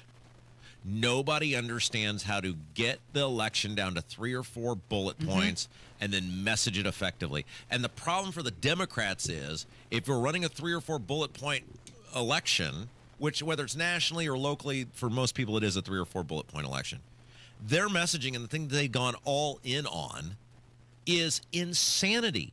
Like the idea that they are still wed to treating illegal immigrants better than U.S. citizens, which that guy who got shipped to whatever foreign country it was that the Trump administration said was in the gang, whether he was or wasn't, the American public looks at that and goes, look at you politicians going to the ends of the earth for this guy who most people, I think, believe there's something going on with that guy. Right. Whether what exactly it is, don't know. But they're like, look, you're going to foreign countries to meet with this guy. What are you doing for us? What are you doing? The whole thing about they're all still in on little kids being able to chop off their penises. Yeah. Boys deciding they could be girls. Like, it's things that the public, you've lost the public on, and yet they go all in on it. It's one thing to go uber hard and maybe uber to one side or the other on a thing that the public buys into. Like, you understand what I'm saying? If the public buys into your thing, you can go hard on it and you can go a little extreme on it because people view you as a fighter on a thing and the other side's not. You can get away with more. This is insanity, And the stuff the public is not with it. It's the things they put front and center and choose to be all in on. Yeah, well, it's a tip for the Democrats. They need to put down the gender studies think pieces, pick up a paycheck stub, talk to real people who are shopping out at the grocery store, and be a real human. And then, until then, it's not going to look good for 26. The Democrats, Casey, real people are struggling with. Do I or do I not know these people better than they know themselves? You do. Okay. I am about to give the Democrats some totally free, unsolicited advice. And if you listen to this, while you won't be in control really of anything, by November of next year, if you do what I'm about to tell you, you might actually have a path back to at least not laughability in this state. Okay. And what I'm about to tell you is this, and I mean this with every fiber of my being. The most important thing that will happen in the state next year is if Diego Morales loses his reelection for Secretary of State. You have a once-in-a-lifetime opportunity with a guy who, by the day, gets more despised by the electorate, including people in his own party, because he is seen as a totally unethical, probably corrupt, complete and utter buffoon who has utter disdain for the taxpayer and is just there to better himself and the people around him. Yep. And it is rumored that you have an A-plus potential candidate running against him, if you're a Democrat, in Evan Bayh's son, Beau Bayh. Now, whether he's going to pull this trigger on that, don't know. That's the big rumor. Yep. He's the best you're going to do. Diego is the worst you could possibly run against. However, in order to build a coalition that would give you the Secretary of State's office, which would be a home run for you guys, you have to eliminate the insanity around Beau Bayh. You have to eliminate that, which means the lunatic pink-haired people. Now, look, I know there's some people with pink hair who are not lunatic people, but you get what I'm saying. The on-demand abortion advocacy people gotta go. The boys should be able to chop off their penises, gotta go. Men and women sports people, gotta go. The climate lunatics, gotta go. If you nominate normal people around the state for these state house and state senate races, even if they lose, as long as they don't alienate people and allow the focus to be on how completely ridiculous Diego Morales is, you guys might be able to win that election and have a path to something. Now, are they going to do that?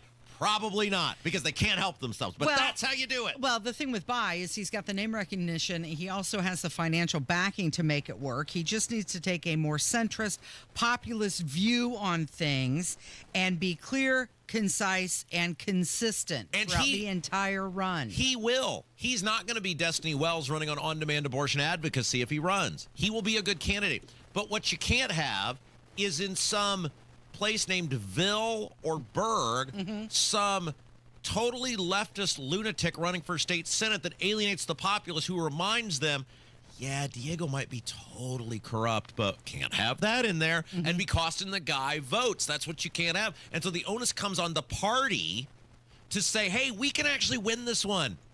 We can actually beat this guy. And this is a big one.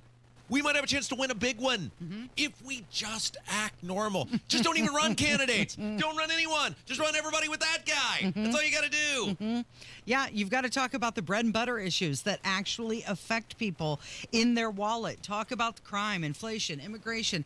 That's what people want. They want results, that not this rainbow flag legislation that comes with a 10-page glossary on pronouns.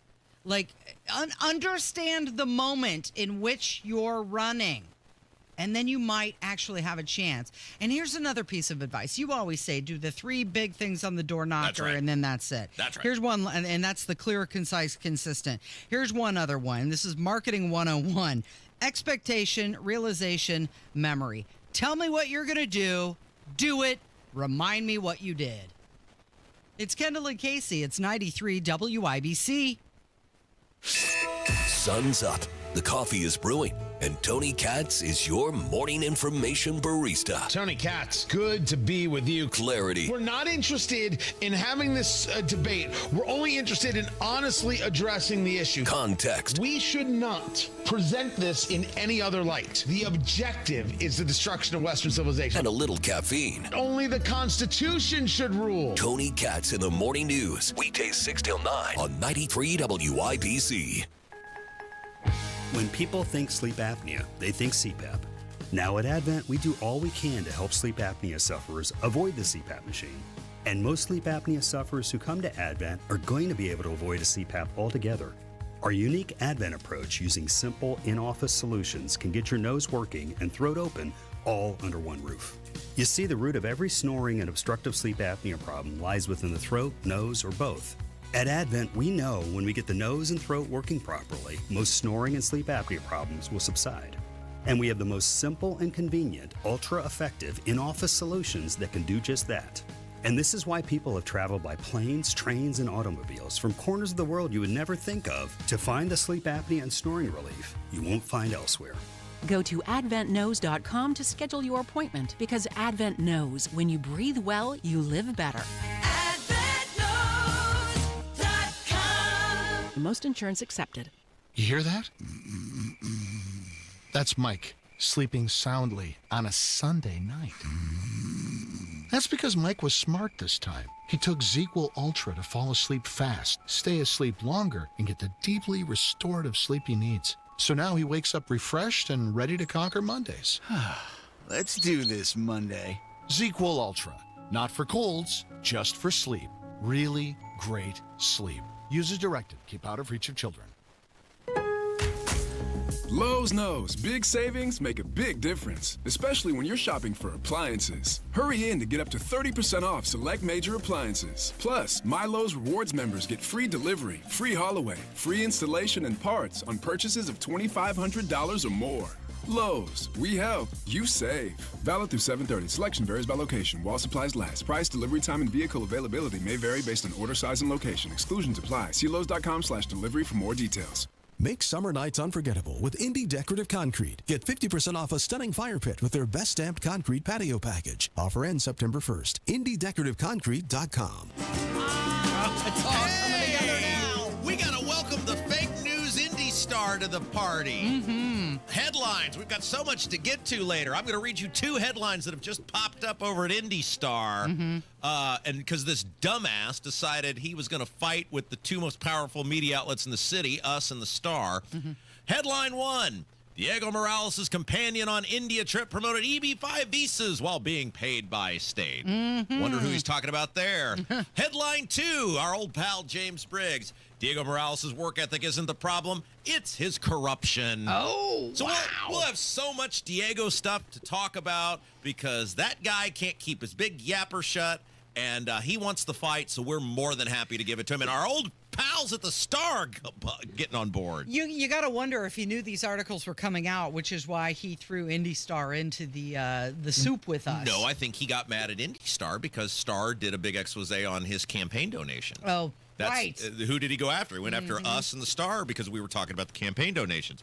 Okay, I have a social media etiquette question for you, Casey. Kev, you can get in on this too. You're a young person. You're vibrant. You're full of life, and you're closest to the young people in our society. Okay, how old is too old to be posting about your relationships on social media? Well, if you're getting married or something, I don't think you can never be too old. Like, you want to celebrate that with friends and family, right? No. I'm talking about like the rank and file. This is who I'm dating. This is who I'm not dating. Tony and I have broken up, or Saul and I, it just didn't work out, or, Laura and I are no, like how old is too old to be telling me who you're dating on social media? Telling the world. How old are you, Kevin? You're 30? I'm 30. Yeah, that's the age. I think it's way younger than that. I think that's like middle school behavior. To post your relationship statuses? Well, if you're posting about the drama. The breakup? Yeah. I don't that, if you're crying online, why are you putting that out there? Keep that off. Because can't you select private, just certain people can find that information? Sure. Like, why do you have to tell the world? Yeah, but why doesn't it? Okay, so, because I see this still quite a bit from people my age-ish, where, Jimmy and I are no longer together. Emily and I have decided to part ways. Like, okay, but then every so often you'll see the "we got back together" post, and it's like, again, I used to revel in those posts in my early 20s when Facebook first became a thing because it meant somebody was back on the market. Right. I needed to know. Yeah. I needed to know what the rules of engagement were. Well, you could just change your relationship Well, status. people used to just do that. You could also do that as well. You know, you used to, in your early 20s when Facebook was the college kid platform, live and die off of the relationship posts. However, as you have entered your late 30s or 40s, or in some cases even I see people in the older than that posting about it, that is too old for me to care about your relationship status. To be switching back and forth. Maybe the person is just trying to block any awkward, conversations, but you better make sure before you put it out there for everyone. Because if then you get back together, which I've seen this on multiple occasions, right? Then it's where the person, I can't believe this scoundrel did da da da da da da blah blah blah blah. What am I supposed to hate this person? I don't even know this person. I don't know whatever. But then a couple weeks later, hey, it's like a episodic television. We just picked back up. Right. We were on a break. Don't I have to comment? Don't I have to say what happened? I thought this guy was a piece of what? I mean, I can't just let that go, can I? I was told to hate this person. No, you need to get in there. You forgave him now? You're messing with my emotions. So it wasn't that bad after all. It's a roller coaster. I can't keep. So I am not incorrect in viewing people in their late 30s, 40s, whatever, and saying you are too old to be telling me about your relationships. Yeah, I think so. I'll get the picture when the guy just stops showing up in your photos. Right. I'll get the figure. Like, okay, here's an example. I noticed this the other day. Some person who you ever get this, Kev, on social media, or Casey, where you just won't see someone for a while and then all of a sudden something of theirs pops up.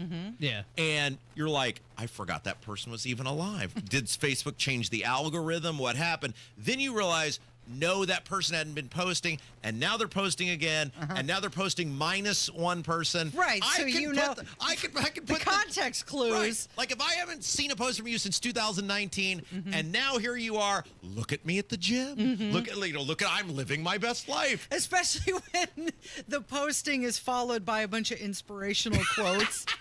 Hang in there. It's a cat hanging from a branch.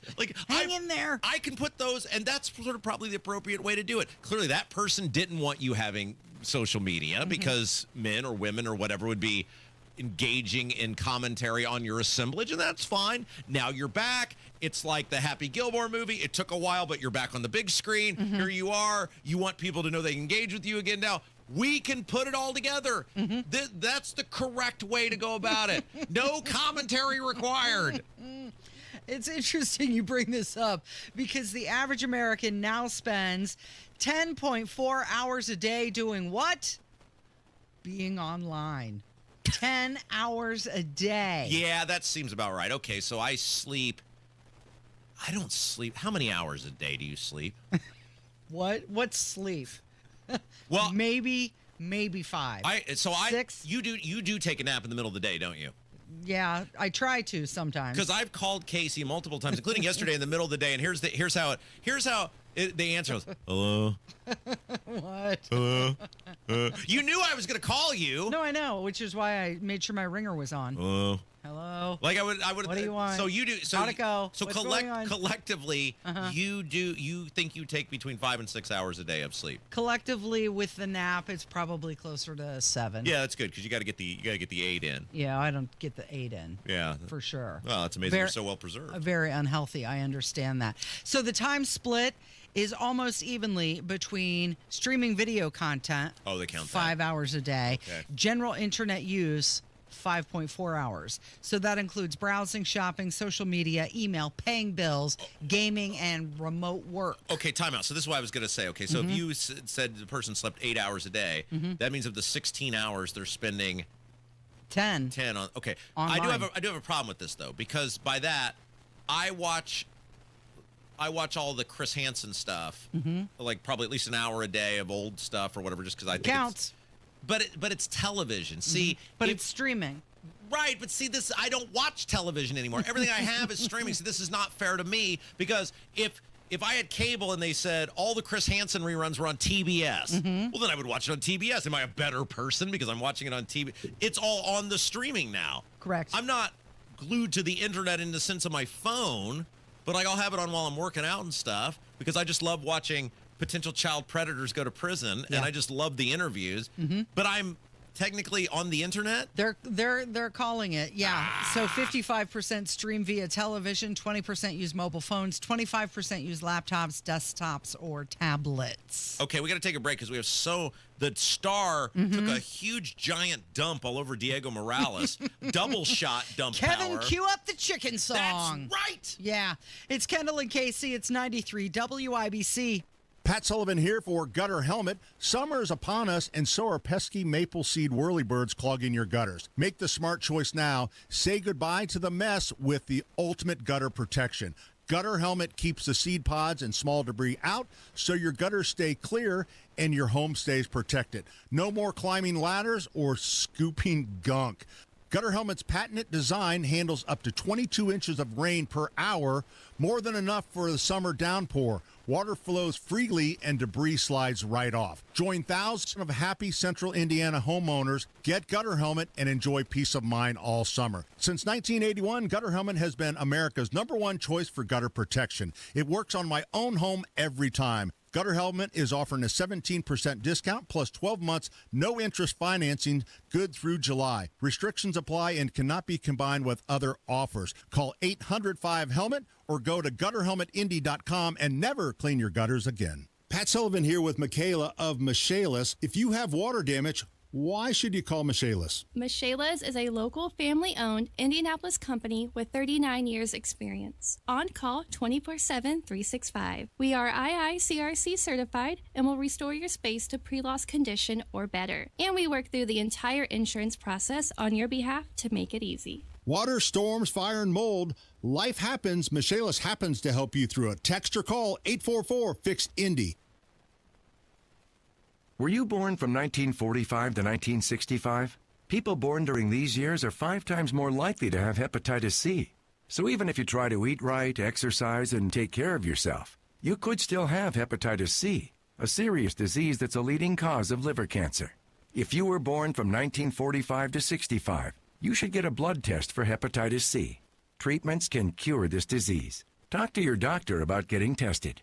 A message from the CDC. 93 WIBC Mobile News. On the level, on the go. Who he was targeting. You've got sunny skies in the Circle City. It's currently 83 with a high of 94 today, and a heat advisory in effect for much of the day, too. I'm Jarrett Lewis. Here's what's trending at 10:30. A deadly shooting at an office building in Midtown Manhattan on Monday, leaving 4 people dead and 1 in critical condition. Authorities say the shooter, 27-year-old Shane Tamura, traveled across the country from Las Vegas before opening fire and taking his own life. 36-year-old NYPD officer Didarul Islam was among those who were shot dead as he was working a paid security detail at the time of the shooting. New York City Mayor Eric Adams joined Fox 5's Good Day New York and says the city will continue to support its officers. We consider our fellow officers, both retired and active, as part of a family, and the city is going to be here to ensure they get the support that they deserve at this very difficult time. The building houses the NFL headquarters, and a suicide note found near the shooter's body blamed football-related brain trauma and requested that his brain be studied for CTE. An Indiana mother is facing charges after police say she left her child alone to die in a burning house. 31-year-old Kirsten Bowers is charged with 3 counts of felony neglect and 1 count of felony neglect resulting in death after her home in Arlington, Indiana, went up in flames June 5th. Bowers telling investigators that she had fallen asleep in bed with a lit cigarette and tried to rescue all of her children, though court documents state that she left her 4 small children inside the burning home to fend for themselves, that 3 of the kids were able to make it out. By the time EMS and fire arrived, the house fully engulfed in flames, with her 7-year-old son, David, still inside. Bowers continues being held in the Shelby County Jail. Fox's Jeff Manasso reporting. And a frantic manhunt is underway in Arkansas for a suspect that police say killed a couple who were hiking with their 2 daughters in a state park on Saturday. The 2 girls, 7 and 9 years old, were unharmed and are now with family. I'm Jarrett Lewis on the level, on the go, and on WIBC.com. This is the soundtrack of summer. Some memories last forever. A cow says... Some memories thrill. This is a roller coaster. some memories chill. Listen to the Lemon Shake-Up. And new memories are waiting at your Indiana State Fair. Presented by Get Prepared Indiana. Save now on discounted tickets. So, where's the lake? Not here. But it says Great Lakes Honda Fishers. Right. I just don't see a lake. Who needs a lake when you can lease a 2025 HRV LX all-wheel drive for $329 a month and 0 down? That definitely won't soak our bank account. Oh, it's the old Honda Fishers. Great Lakes, great people, great cars. But no actual lake. Visit us off State Road 37 for special pricing during our summer sales event. With approved credit through Honda Financial. In-stock new Hondas only, not combinable with other offers. All fees due at signing. Loyalty or conquest rebates may apply. Offer ends July 31st. See dealer for details. Some things can steal your sunshine. Ugh, I just got my hair done.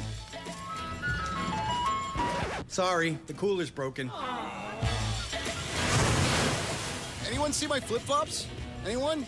But COVID-19 can steal a lot more. I just took a COVID test. Ugh. Prescription medications for COVID exist. If you test positive this summer, ask your doctor if they're right for you. Visit PfizerForAll.com/COVID-19 to learn more. Sponsored by Pfizer. It's the first day of the first grade, and she found a new best friend. It's a laid-back Sunday afternoon you wish would never end. The homemade taste of Bluebell and good friends gathered round. The good old days are being made right now. Open the lid on a carton of Bluebell Homemade in the Shade, and you'll have it made, so to speak. It's a combination of our top-selling homemade vanilla ice cream with a swirl of rich chocolate fudge sauce. Enjoy an instant classic. The good old days are being made right now. The good old days are being made right now. Look for Bluebell Ice Cream at your local grocer and pick up your favorite flavor today. I pulled into Nazareth.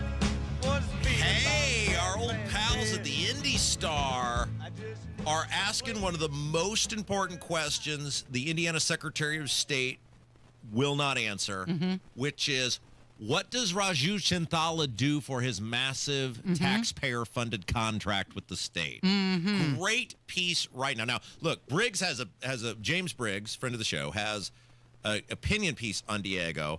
We were going to do both of these together, but I thought, why just dump on Diego for one segment when we can dump all over him for two? So next hour, we'll get into the Briggs piece. Look, Diego, you want the fight, buddy. You want the fight. You got the fight. I don't know if he wanted the fight. I know he wanted to do things and not be questioned. And that's it.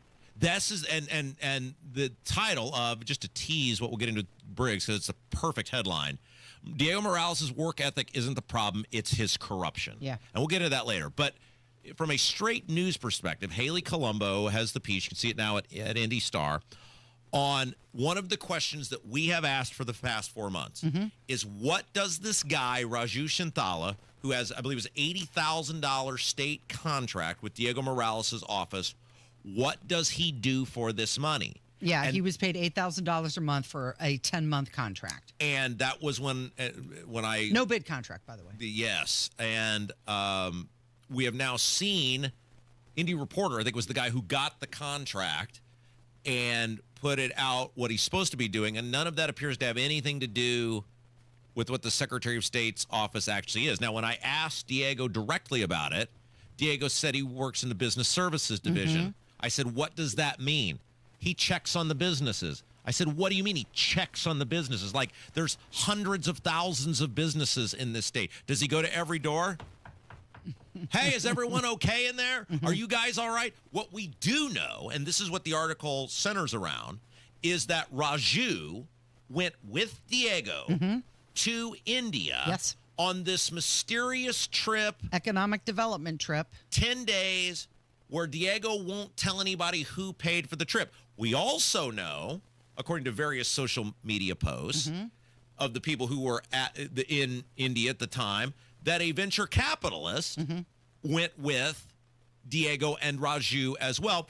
And by the way, and this is the center part of the article, Raju was bragging about selling EB-5 visa access with financing while he was in India, and he just happened to say he was going to be in the same place where the Star reported Diego met with the mayor. Correct. Like, you don't have to be a rocket scientist to start putting all this together, that a Secretary of State disappears for 10 days to a foreign country doing something that he has no statutory authority to do, and some guy with a mysterious state contract goes with him, and that guy's also selling EB-5 visa access while he's there, and there just happens to be a venture capitalist on the trip with him. Like, you don't have to be a rocket scientist to go, hey, there's some red flags here. Yeah, absolutely. So in a March social media post, Raju Chinthala posted that he would be in Hyderabad until March 29th if you'd like to meet to discuss EB-5. And he also said, hurry. They're going fast. So what was interesting was, I guess, the Star, Haley Colombo, got a hold of Raju, and he said, quote, "At all times, I remain mindful of the importance of transparency and integrity in public service." No, you haven't. Tell us who paid for the trip, Raju. Who paid for Diego to go to India? Who paid for you to go to India? Who paid for the venture capitalist to go to India? Who paid for the trip to India? That's transparency. That's integrity. He said it was primarily a personal visit, but acknowledged that he, quote, did assist in the planning and coordination of the secretary's conference attendance and other various meetings. So he's admitting, Raju, he's double dipping. He is in India selling these EB-5 visas, which we know. He's also then appearing to confirm, I was doing official contracted duties, whatever those are, and you don't have the right to know who paid for this guy to get there. You don't have the right to know who paid for Diego to get there, and you don't have the right to know how this venture capital guy factors into all of this. You just don't have the right to know it. So Raju Chinthala, he started promoting the EB-5 efforts in late February, and it was on a now deactivated Facebook page. Julia Vaughn, who's with the group Government is Common Cause, Indiana. They're a government watchdog group. And I thought her quote was very interesting. She said, "It's a bit like double dipping. It appears the Secretary of State likes to surround himself with people who certainly aren't afraid to mix personal business with the state's business. You can't serve two masters well. It's not appropriate setup to ensure the citizens get what, in this case, Raju is getting paid for." We don't know what Raju is getting paid for. And with Diego, it is one red flag after another, over and over and over and over and over and over and over again. And he acts like we're the bad guys for pointing it out, for asking the question. We want to know who paid for this trip, and we want proof you paid it back, and we want to know what this guy Raju does for our money. See, the problem is he doesn't view it as our money. He doesn't give a damn about your money. He's going to do whatever he's going to do, and he is using your money to run a 24/7 campaign operation. That's what he's doing. He's using state tax money to run a 24-hour-a-day, 7-day-a-week campaign operation. Yeah, and Chinthala said that his activities were educational and unrelated to the state when he was there. And this Lindsay Eaton woman who responds to all of these emails, she's the communications woman. I want to feel She's bad. having a bad day. I want to feel bad for her, But she knows who she works for. Exactly. So quit carrying the water. And then these responses are ridiculous, like that nonsensical response she sent you and Tony about refusing to come on Diego's refusal to come on the show. Listen to this. And it's always the smell test, right? Just use, like, does this sound right? The contractor, they won't even say his name. I know. They called him the contractor. We know who he is. Raju Chinthala is the guy's name. That's his name. Was not exclusively employed by the office or subject to restrictions on other activities or engagements or privy to confidential information. How do we know? We don't know anything about this trip. You know what we know about this trip? What people in India who were in attendance posted about public events. That's it. That's what we know about this trip. And they act like that is such an insulting response to the taxpayers. She should be ashamed of herself. The contractor. That's what we should call him from now on. The contractor. Sounds like a movie. So good job on the Indy Star on digging into this. Good job on them asking the hard questions. Everybody should go read that article, because the Secretary of State is, again, the headline from Briggs is perfect, and we'll get into it next hour because he takes a blowtorch to this guy. Morales' work ethic isn't the problem. It's his corruption. And everything Diego does is about himself. I mean, they've created a law to stop the no-bid contracts. Because it was getting out of hand. It is just unbelievable that the Republican Party, Braun, Rokita knew what he was. That's why the paperwork showed that when Diego worked for Rokita, he fired him. He was fired, and now he's turning around endorsing him. Braun. Why? Rokita. What happened there? Braun, Rokita, Micah. Micah's the worst of them all because Micah went on this radio show. Oh, I have such concerns. I'm so worried about India. Yes, he needs to answer. And then where's he end up with? At the NBA Finals, go to a basketball game with the guy. Then you got the Speaker of the House, Houston. You got Rod Bray. All these people know what he is. They all have the ability to do something about it. They all have the ability to force change. Braun could put an end to this tomorrow. Mike Braun could put an end to this tomorrow by instructing the state police to launch a thorough investigation into this guy. They could get all the answers that everybody's asking for. There's a reason Braun won't do it. And I bet it's the same reason he won't come clean on what happened with Tom Kleinhelter or the new state police superintendent. Because it ain't going to look good. And not only is it not going to look good for Braun, in this case with Diego, it's not going to look good for all these people where the money that touches Diego touches these other politicians. Let's just say the quiet part out loud. They know what Diego is. Rokita knows. Micah knows. Braun knows. Houston knows. Bray knows. The entire building knows what that guy is. And nobody will do anything about it because money that touches him touches so many other people. And instead of doing what's right for you, instead of raising their hand and saying, you know what? I'm going to do the right thing. Money be damned. Political career be damned. Look at how egregious the behavior of this guy is. We're going to do the right thing and get to the bottom of this. They just sit there silently and allow it to continue. You're listening to Kendall and Casey. It is 93 WIBC.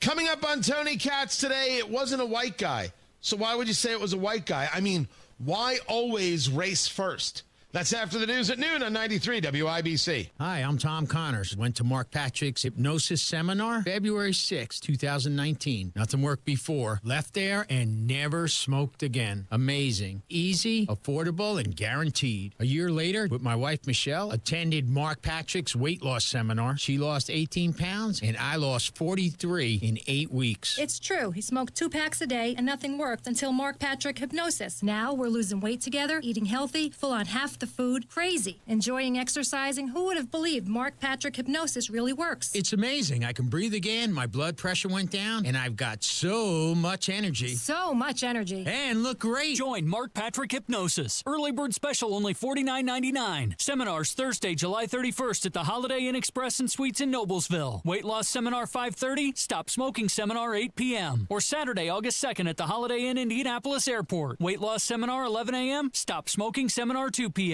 Register at markpatrickseminars.com. Are you nearly maxed out on your credit cards? It doesn't matter if you're using your credit cards for fun or to survive. At the end of the month, your statements come in, and you can either pay them or you can't. If you can't, late fees and interest rates get tacked on. And now you're struggling just to make the minimum payment due. Do you feel trapped? Am I talking to you? Good, because I personally researched some companies that can help you. They may be able to reduce your credit card balances by 50% and stop the late fees. If you qualify, please call our special debt hotline number right now for a complimentary free 5-minute consultation. Deal with your credit card problem now before it gets much worse and put more money back in your pocket. Trust me, I've been there too. Call right now. 800-948-1659. 800-948-1659. 800-948-1659. That's 800-948-1659. An official message from Medicare. I'm saving money on my Medicare prescriptions. Maybe you can save too. With Medicare's Extra Help program, my premium is $0 and my out-of-pocket costs are low.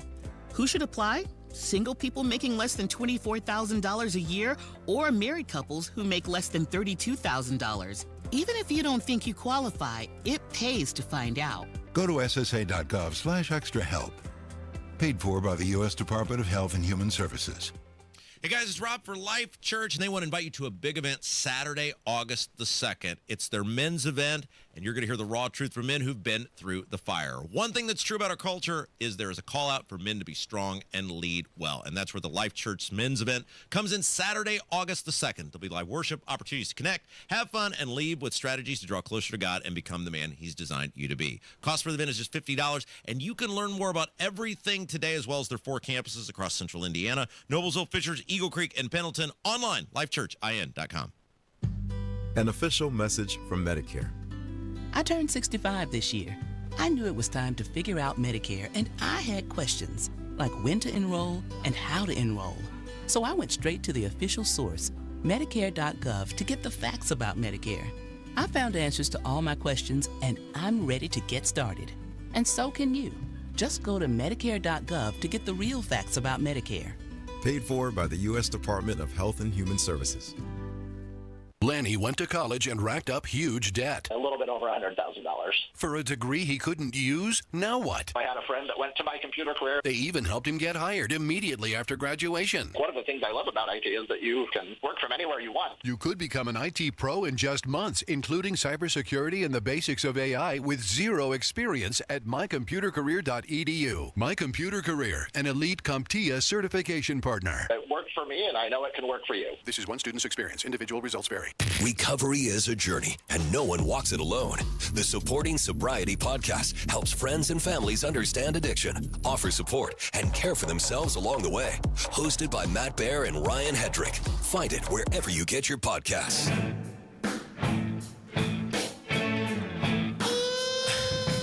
Jason Hammer from the #1 rated Hammer and Nigel show joins us now, and I know you, like me, are a massive Chicago Cubs fan, and a rough day for Cubs fans everywhere. Is, I think you would say, arguably the most beloved Cubs, certainly of the modern era. The cable TV era. Right. Right, when cable TV first really started becoming mainstream, you know, it was the Superstation, WGN, those were the stations, right? TBS, WGN. Yep. All the Braves games were on TBS, all the Cubs games were on WGN.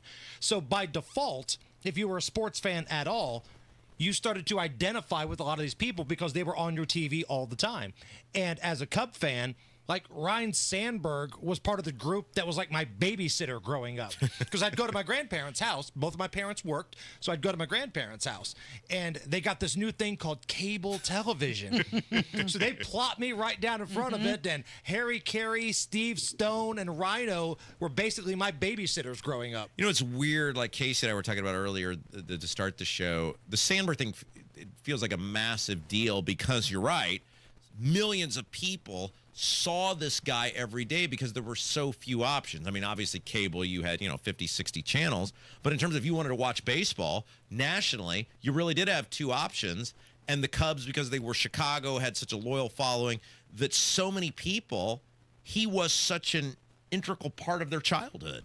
And he was the perfect ambassador for it, right? Like, right place, right time. You could say the same thing about Hulk Hogan, right? Right place, right time. When cable first started going into the mainstream, Hulk Hogan was this bigger-than-life character, and, USA was the benefactor of that.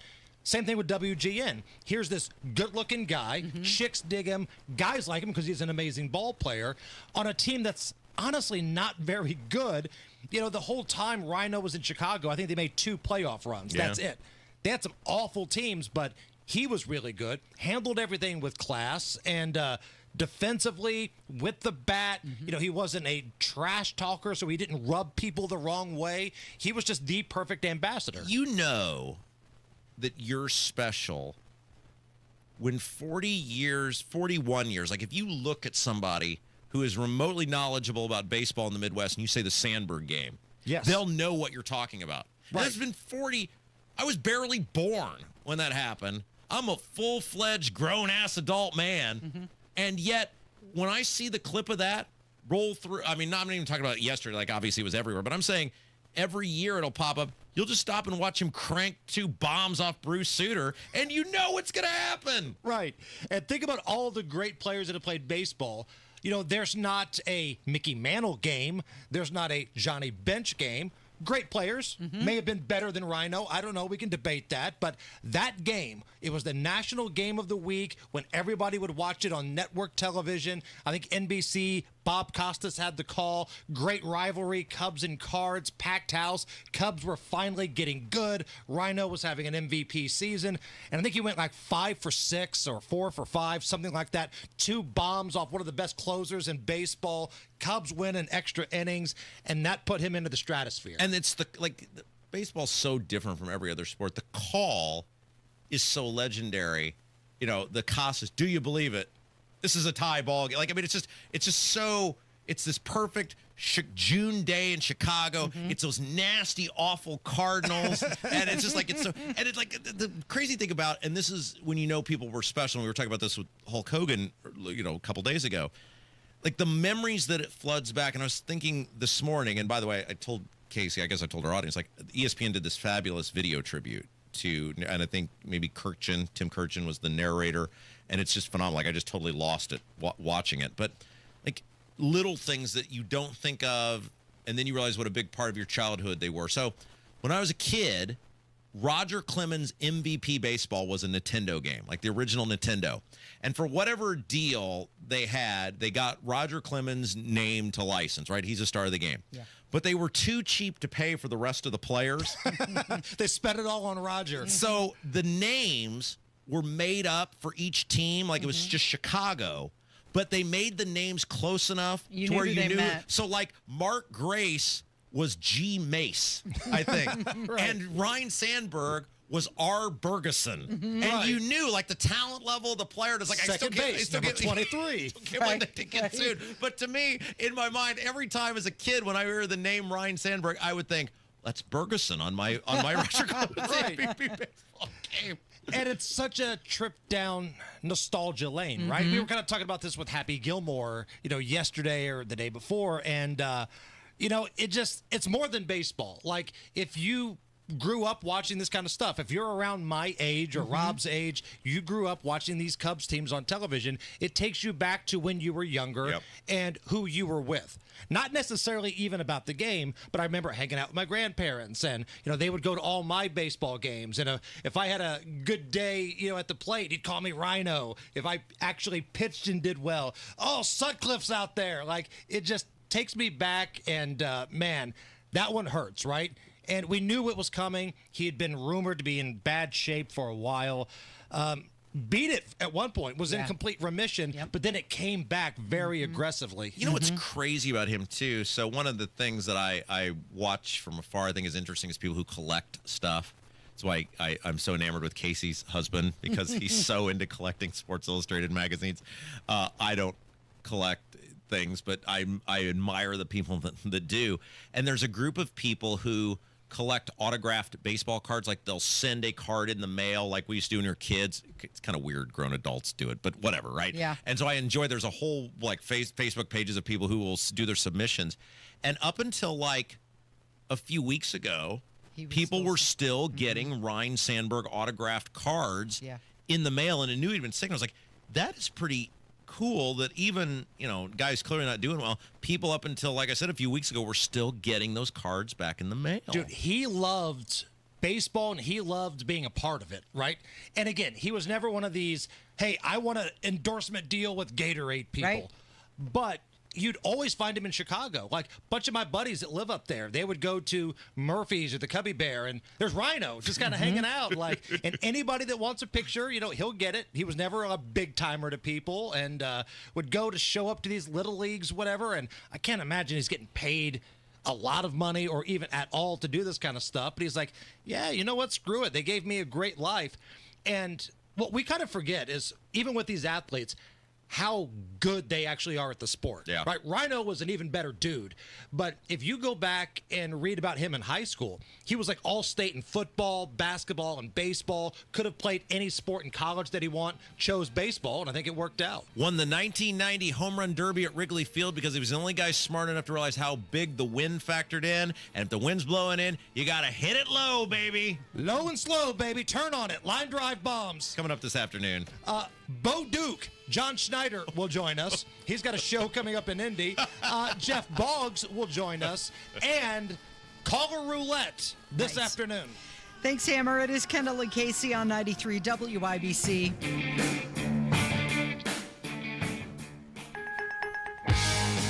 Without an Advent clinic nearby, people suffering needlessly from chronic nasal congestion and sinus infections would be stuck with either Band-Aid or sledgehammer solutions. Band-Aids are pills or nasal sprays, and they're not true solutions. Surgery is a sledgehammer, and that's what we're trying to avoid. Because most people don't need surgery for nose and sinus issues, nor do they want a 14-day recovery. Our unique Advent approach can, in 20 minutes in our office, open your blocked nose for good, with only 1-day recovery. I'm Advent founder Dr. Kandula. Outside of Advent's 4 walls, invasive surgery is what they'll recommend. But here you will find effective and convenient in-office solutions to help you stop the need for Band-Aids and avoid the sledgehammer. Go to adventknows.com to schedule your appointment, because Advent knows when you breathe well, you live better.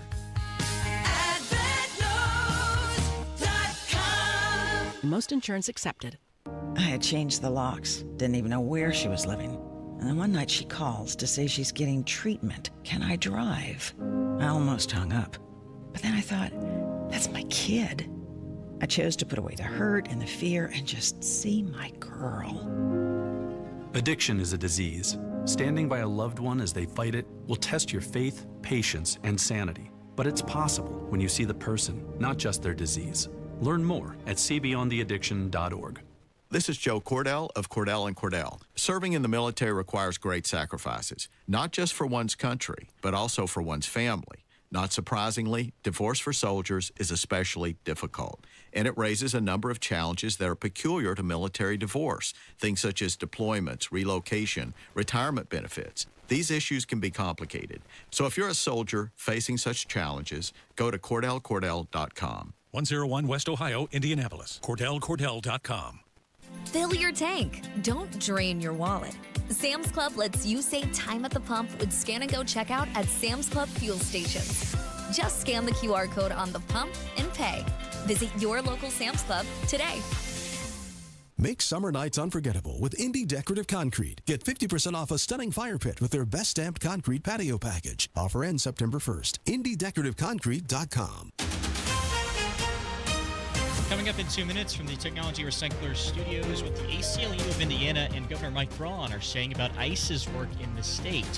Who's now back in Indiana following a few weeks of work in Central Texas. Where and how Ascension St. Vincent is expanding their services. And a former IU slugger is reacting to a Hall of Famer's recent passing. You're listening to 93 WIBC. WIBC HD1 Indianapolis. It's 11 o'clock. He's about to fly back home.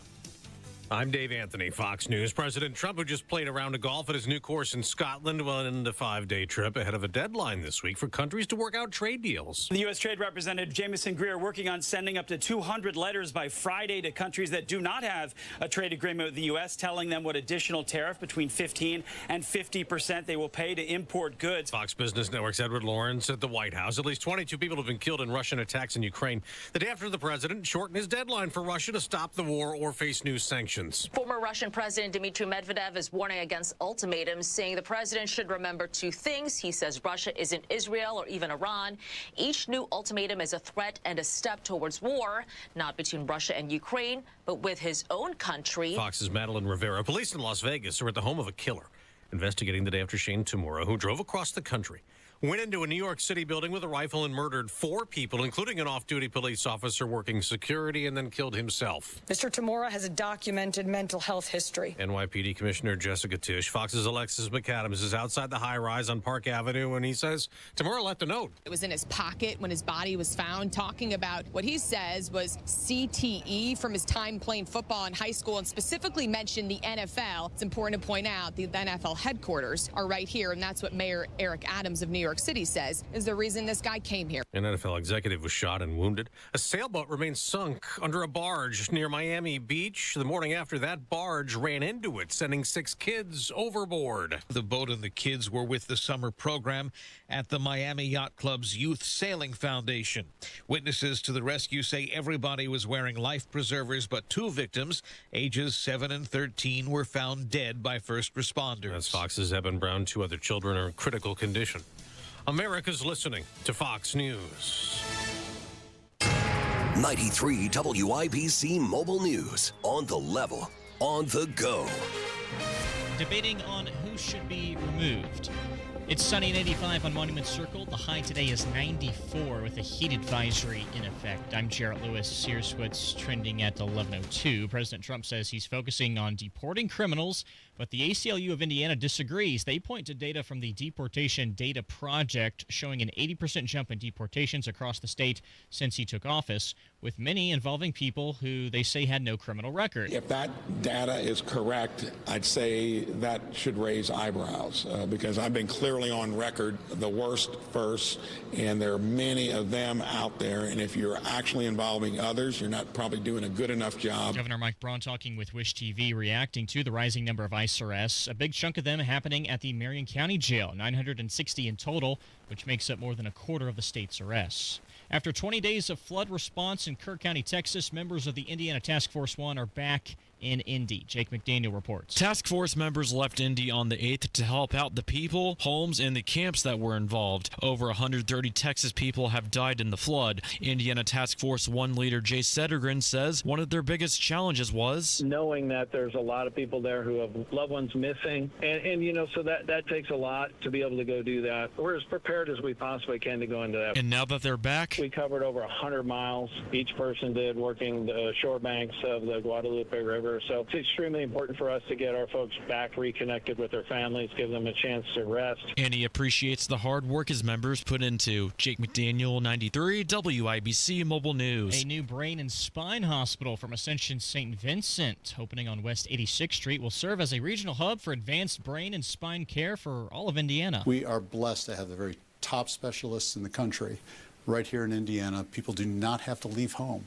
to receive the type of care that they can receive only in the very best locations in the entire country. Chief Strategy Officer for Ascension St. Vincent, Stephen Mason Cup, says each patient room at the Lucas Family Brain and Spine Hospital is state-of-the-art and ICU capable. A blessing and ribbon-cutting ceremony for the new hospital took place Monday. Sad news breaking Monday night about the passing of Cubs legend Ryne Sandberg. In camp in Chicago, in the clubhouse, whatever it was, he was always very, it just felt like he was respectful, right? It just felt like it was, just a really nice overall human being, and, obviously our thoughts go out to his family. That's former IU and Cubs player and current Phillies player Kyle Schwarber. Sandberg played for the Cubs and later managed the Phillies. He died after a long battle with cancer. He was 65. Also, some happy news for Pacers guard Tyrese Halliburton. He got engaged to his longtime girlfriend, Jade Jones, over the weekend, doing so on the basketball court at Iowa State University. I'm Jarrett Lewis on The Level, on the go, and on WIBC.com. Join Mark Patrick Seminars and stop smoking now without cravings, irritability, weight gain, or your money back. Totally changed my life. It's amazing. I don't have any cravings. You want to quit but have found it impossible? This is the thing for you. I have absolutely no craving. It's the darndest thing I have ever seen in my life. It's not for entertainment. It's for results. Do it. It works. Period. You've tried everything else. You need to come and try this. Early bird special, only $49.99 guaranteed. No irritability, no cravings, because don't just cut down, but stop smoking once and for all. In addition, use hypnosis to lose all the weight and destroy unwanted cravings. Seminars Thursday, July 31st at the Holiday Inn Express and Suites in Noblesville. Weight loss seminar 5:30 p.m., stop smoking seminar 8 p.m. Or Saturday, August 2nd at the Holiday Inn Indianapolis Airport. Weight loss seminar 11 a.m., stop smoking seminar 2 p.m. Sign up at markpatrickseminars.com. That's markpatrickseminars.com. You're listening to Rob Kendall. When we talk about sending money somewhere, we're talking about printing the money because we have no money. And Casey Daniels. My government would never lie to me, would they? On 93 WYBC. So Joe Rogan is speaking out about Trump. Yeah, once a vocal supporter of Donald Trump, he's now publicly being critical of him and his administration in their handling of the Jeffrey Epstein case. Joe Rogan accused Donald Trump of gaslighting his own base. Well, he is. I think that's a great way to describe it, because we just talked about we have the audio of Trump that we just played that's earlier on in the show, Kevin, of him talking about, okay, so there's two things that are in this audio that I want people to listen to. One is he gives a very specific amount of times that he claims Bill Clinton went to Epstein Island, And two, there's some very interesting terminology that he uses on not going to the island. So let's take a listen. I'm glad I did, if you want to know the truth. And by the way, I never went to the island, and Bill Clinton went there supposedly 28 times. I never went to the island, but Larry Summers, I hear, went there. He was the head of Harvard. And many other people that are very big people. Nobody ever talks about them. I never had the privilege of going to his island. And I did turn it down, but a lot of people in Palm Beach were invited to his island. So several things here. And this is where people get mad. It's the bull crap. Cut the bull crap. Okay, where are you getting that Bill Clinton went 28 times? 28 times. Because a normal person would have just said a couple dozen. Right. Or how do you know he went at all? Are you just pulling it out of your ass? Okay, let's start to get to the bottom of why Trump is so mad about Epstein. Because Trump made a lot of stuff, was just winging it, right? And he was saying anything to get elected. He's a politician. That's what it's starting to look like now. That you were willing to say whatever in order to get elected, and now you're not following through on it. So where did you get 28 times? According to who? Right. If there is some evidence of that, if the government has some evidence of that, then put that out. That's what we want to see. Well, and that's why Joe Rogan is saying that they're gaslighting their base because they just claimed that there was no client list to release. But now Bill Clinton was there 28 times. Let's go to the second part of this, where he says, I didn't have the privilege of going to the island. You know, you said maybe he's being sarcastic. Well, then you talk about not being able to read a room. If you're being sarcastic or trying to poke any sort of fun out of that, like that, what a horrible thing. And if it's not, then what are you saying? I didn't have the privilege of going to that. It was what a bizarre, totally inappropriate word to use. And then third, did he not admit I was invited to go? He did. But he said no. Okay, so you were close enough to Epstein then. To get an invite. Right, so now you can't say it's utterly ridiculous. Like, Casey, were you ever invited to Epstein Island? No, absolutely not. I was not invited either. Why? Because we didn't know Jeffrey Epstein. We didn't have any relationship with him. Right. If you're close enough to get invited to some guy's private island, that means you have some relationship with him. Again, I'm not the person who thinks that Trump was doing anything nefarious or untoward or these horrible, unspeakable things. But when you get caught with inconsistencies, we'll just call them inconsistencies, then people start going, again, sound familiar? When you get caught in one inconsistency after another and you can't tell a coherent story and you can't give a straight story. A lie feeds a lie. And then people are like, okay, now we've caught you in multiple things that don't add up. What else are you hiding? Right. So Rogan went on to say, this one's a line in the sand. This is it.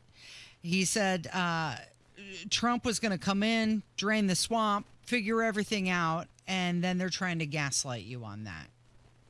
So this is going to remain a focal point until it's all out there, until everybody knows what happened. When you get caught with something that doesn't look good, the best thing to do is just explain it and be done with it as a politician.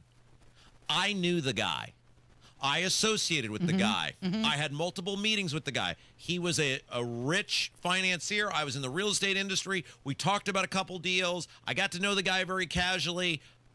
And, you know, that was the extent of our relationship. So, yeah, was I friendly with him? Sure. Did I know the guy? Sure. Did I associate with him on multiple occasions? Sure. Did I have anything to do with any of this? No, of course not. That's utterly ridiculous. That's how you would do it. But instead, Trump has made it worse by like, oh, I didn't know the guy, to blah, blah, blah, to this and that. Well, there's pictures of you guys together. There's multiple. I don't do drawings. Well, there's a bunch of drawings that are currently for sale. I didn't barely knew the guy, but I got invited to his private island. Well, like all these things don't match up. Well, he's embarrassed by it. He's embarrassed by his past, that he was even in business of any sort with this guy. Elon Musk, you know, was really critical, pointing out that his name appeared in the documents related to Epstein, and that's where they started to fall apart. But it's the trickle of truth which makes it worse. It's just a little bit here, a little bit there. You just drag it out. Just come clean. Say, hey, this was our relationship. This is when I met him. This is what we discussed. I wasn't involved in any of that nefarious activity on the island. But yes, I did do this deal with him. And don't forget, the idea of human sex trafficking and a Trump campaign and exposing it runs back not only to this campaign, but if you remember 2016, the Pizzagate, and there's this, which look, whatever you want to call it, there clearly are worldwide sex rings. There clearly is sex trafficking is clearly a problem in this country as well as countries around the world. These things do exist. Now, to who's running what or whatever, but Trump didn't shut any of that down.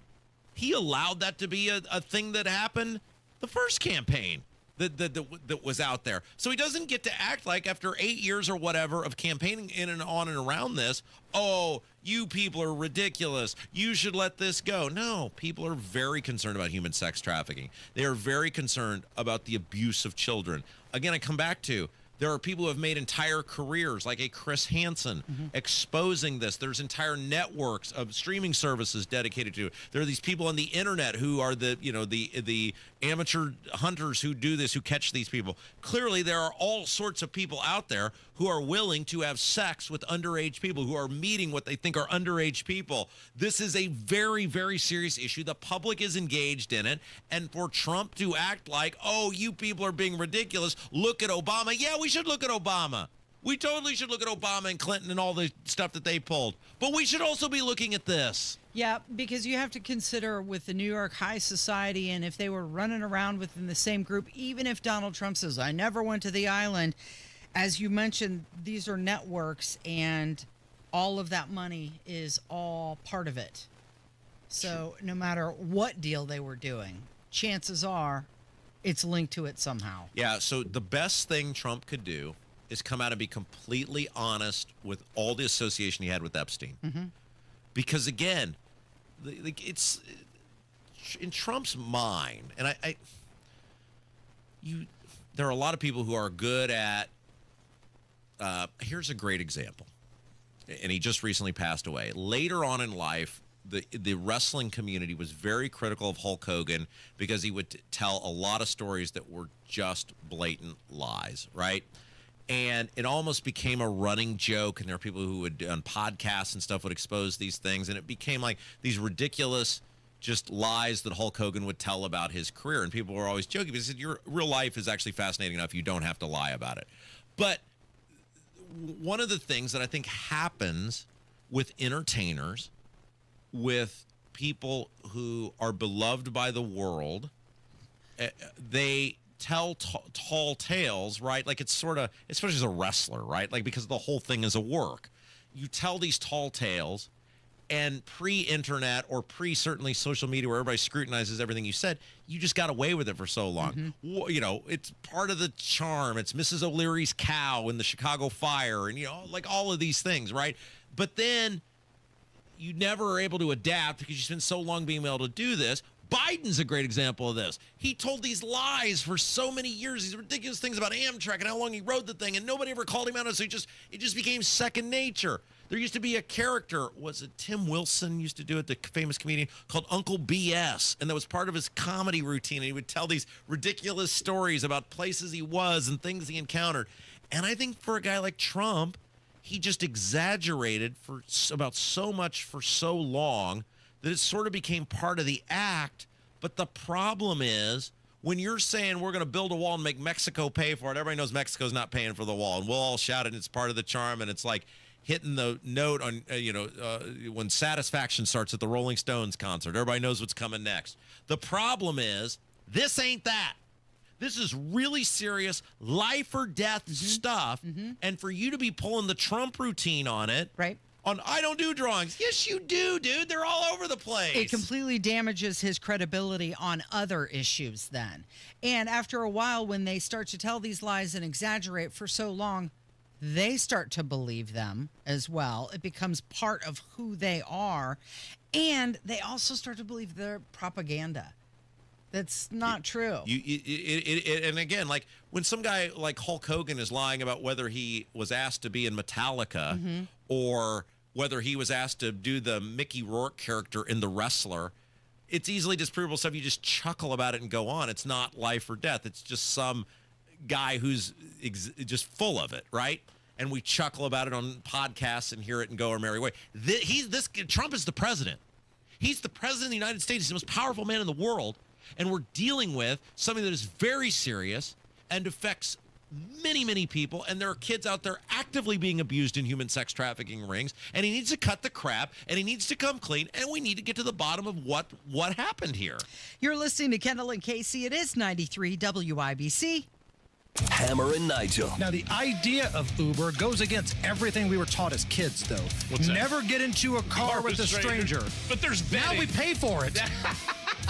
We're literally paying the stranger to take us somewhere. But at least there's some sort of vetting. You know the name of the person's coming. So you'll know your kidnapper. It's like having an alarm on your car. Great, I can hear it being stolen. Hammer and Nigel, weekdays 3 till 7 on 93 WIBC and WIBC.com. Don Fisher here for QC Kinetics. I want to share with you the best thing I've done for my knee pain. I've been hearing commercials about the groundbreaking treatments that QC Kinetics offers for months. Meantime, my chronic knee pain had hit an all-time high threshold. I wanted to stay active and enjoy playing golf again without the pain. So I decided to call and book an appointment. And what I found out was that QC Kinetics is the non-surgical solution. I have no knee pain and feel like I did 10 years ago. And it's all because of the non-invasive therapy from QC Kinetics. Discover the solution to joint pain with no surgery, no drugs, and no downtime. For a free consultation, call 463-282-6886. I'm back to playing golf and enjoying life. Take it from me, this is the best call you can make to relieve your orthopedic pain. For your free consultation, call QC Kinetics today. 463-282-6886. 463-282-6886. You hear that? That's Mike sleeping soundly on a Sunday night. That's because Mike was smart this time. He took ZQL Ultra to fall asleep fast, stay asleep longer, and get the deeply restorative sleep he needs. So now he wakes up refreshed and ready to conquer Mondays. Let's do this Monday. ZQL Ultra. Not for colds, just for sleep. Really great sleep. Use as directed. Keep out of reach of children. Make summer nights unforgettable with Indie Decorative Concrete. Get 50% off a stunning fire pit with their best stamped concrete patio package. Offer ends September 1st. IndieDecorativeConcrete.com. Join Mark Patrick Seminars and stop smoking now without cravings, irritability, weight gain, or your money back. Totally changed my life. It's amazing. I don't have any cravings. You want to quit, but have found it impossible? This is the thing for you. I have absolutely no craving. It's the darndest thing I have ever seen in my life. It's not for entertainment. It's for results. Do it. It works. Period. You've tried everything else. You need to come and try this. Early bird special, only $49.99 guaranteed. No irritability, no cravings, because don't just cut down, but stop smoking once and for all. In addition, use hypnosis to lose all the weight and destroy unwanted cravings. Seminars Thursday, July 31st at the Holiday Inn Express and Suites in Noblesville. Weight loss seminar 5:30 p.m. Stop smoking seminar 8 p.m. Or Saturday, August 2nd at the Holiday Inn Indianapolis Airport. Weight loss seminar 11 a.m. Stop smoking seminar 2 p.m. Sign up at markpatrickseminars.com. That's markpatrickseminars.com.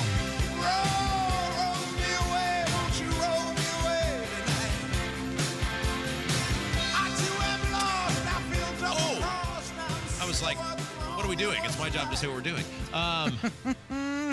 Okay, so we have a resolution in this case. By the way, it's Kendall Casey show. I'm Rob. Casey's here.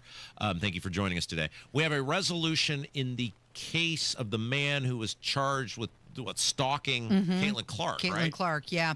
So Michael Lewis is his name. He's from Texas. He was sentenced to 2.5 years in prison after he pled guilty to threatening and harassing her. He sent some explicit and violent messages to her via social media for about a year. And he received the maximum sentence for his felony charge. 2.5 years doesn't seem like very long to me, though. Well, yeah, and obviously a variety of things go into it. There was a plea deal, obviously, so you get a reduced whatever.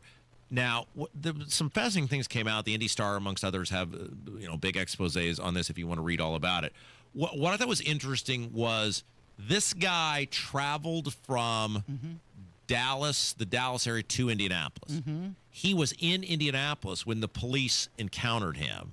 So very serious, right? I mean, it's not just some guy in his bedroom doing something. He had traveled across the country. Now, he was at a hotel. Yeah.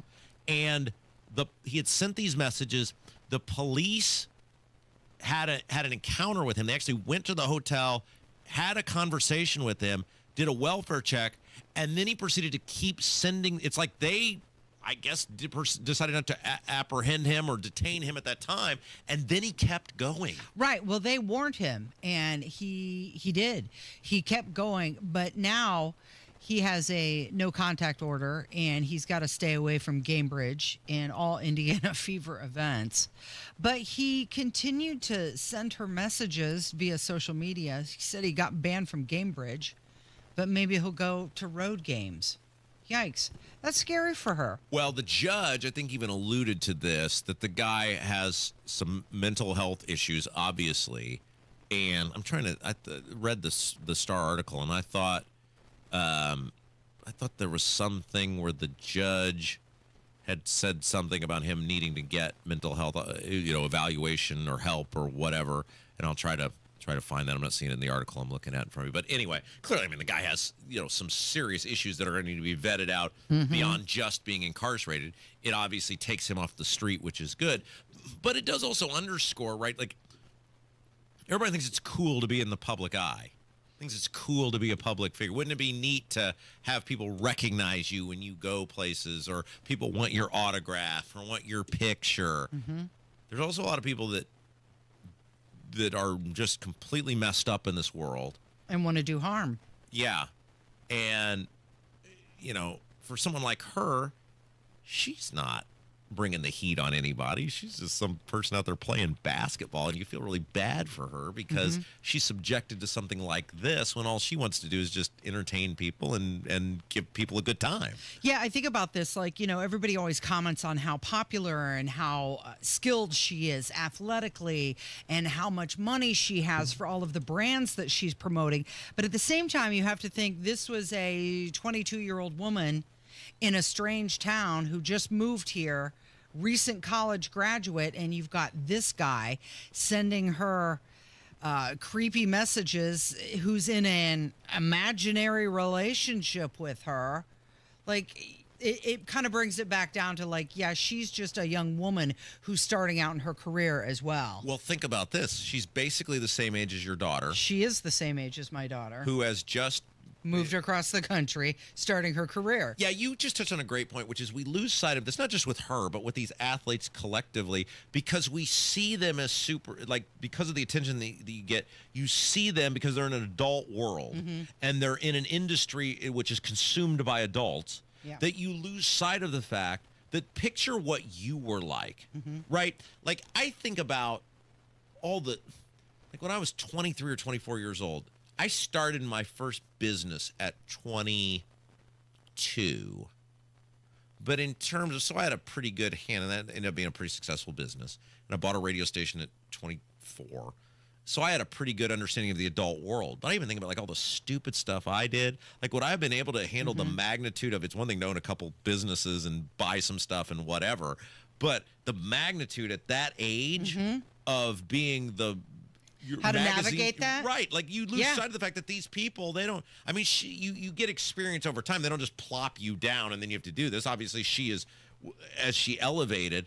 But all of these people, we lose sight of the fact that they are basically just young kids. And think about what you were doing at that age. Right. When I think about that, and when I was 22, I was living in an underground apartment. We called it the Subterranean Chalet because it was the kind that had just a little window that was ground level. And, I had like a mattress on the floor because I didn't have a bed frame. You're just starting out, those sort of things, and you're trying to navigate, oh my gosh, this is how I learned to pay bills and just provide for yourself out of your parents' house. Now, obviously, she's got a much, much larger, substantial paycheck in which to help her enable that situation, but still just a young person.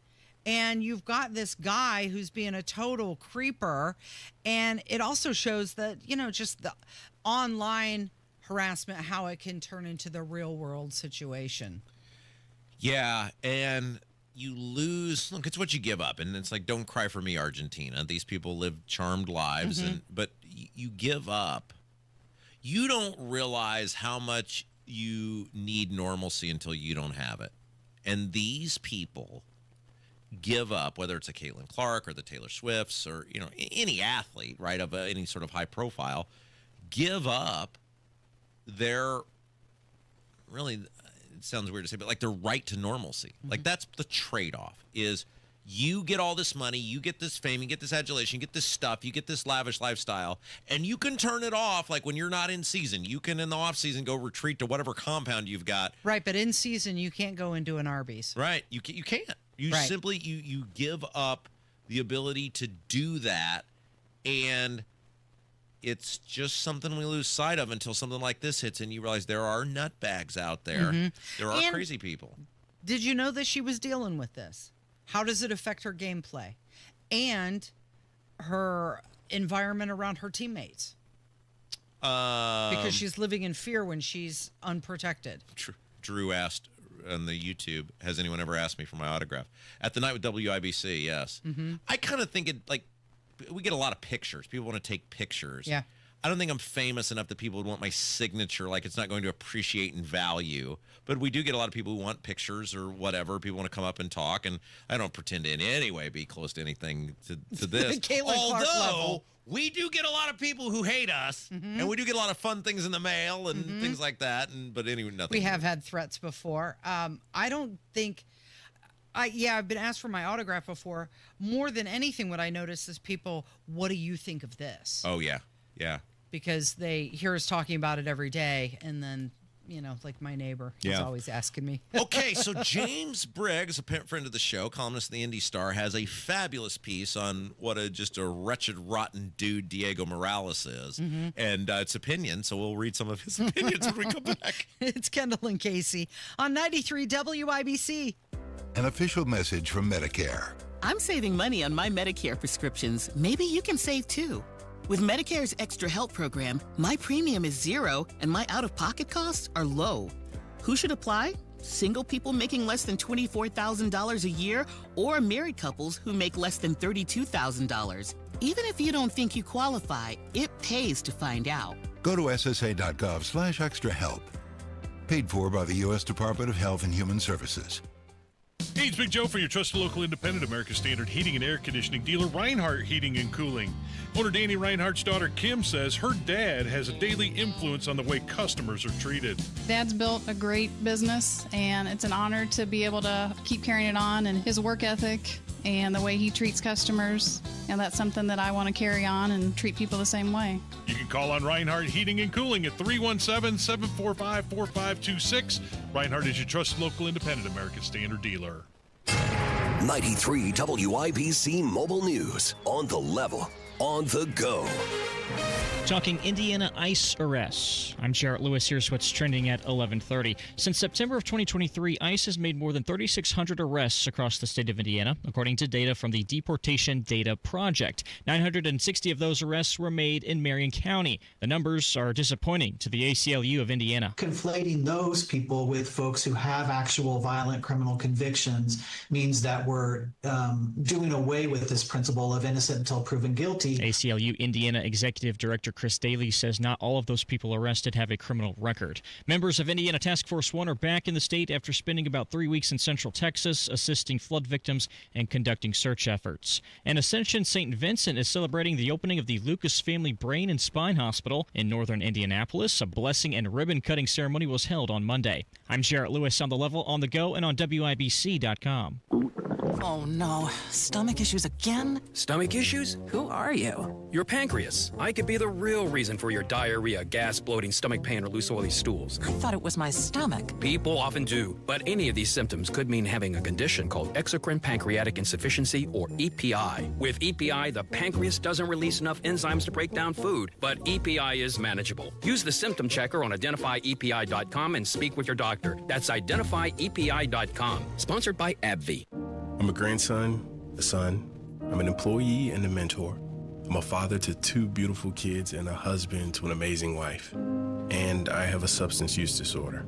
In other words, I'm living in recovery with an addiction. And now that you know, will you let it change how you see me?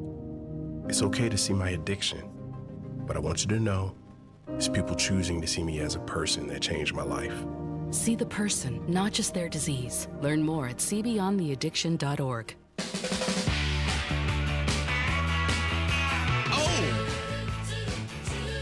Rolling Stones there. Good job, Kevin. Do you know Mick Jagger's 82 years old now? I believe it. He just had a birthday, I think. Still runs around on stage, too. I was laughing with my dad because he was like, man, when I was a little kid in 1965, I saw Mick Jagger on TV for the first time. It's like, here we are 60 years later. He's still doing the same thing. The same moves. Yeah, exactly. The guy definitely has a passion for what he does. I mean, that is... Wouldn't you get sick of singing the same songs for that long? Look, like the Rolling Stones don't tour anymore in the sense of it's not one night we're in Phoenix and then the next night we're in Dallas, Right. Texas. I think they do probably 10 to 20 very large venued international shows every year. A handful of those might be in the United States. It's not the way it used to be.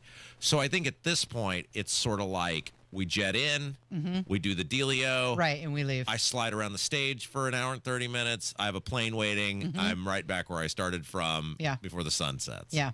Type of thing. So I think at this point, they've kind of got it. They kind of got it narrowed down. Works for them.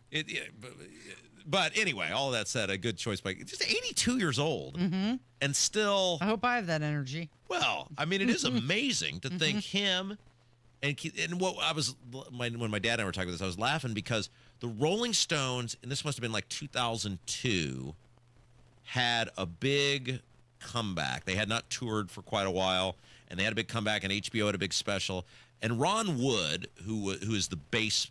Is he the bass player? Is that right? Or one of the guitar players? Anyway, he's the third. It's Mick Jagger, Ron Wood, and Keith Richards. And Keith Richards are the three remaining. Charlie Watts was still there at the time.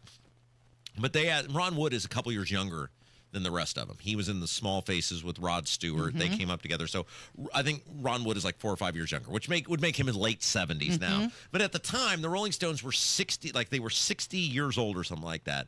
And I just graduated high school, and it was like, these guys are so old, and they're going back on tour. Right. And they asked Ron Wood, because he was in his mid to late 50s, like, so you're kind of the baby of the group, right? Like, what's that like? And it's like, these guys are still out there doing this. That's unbelievable.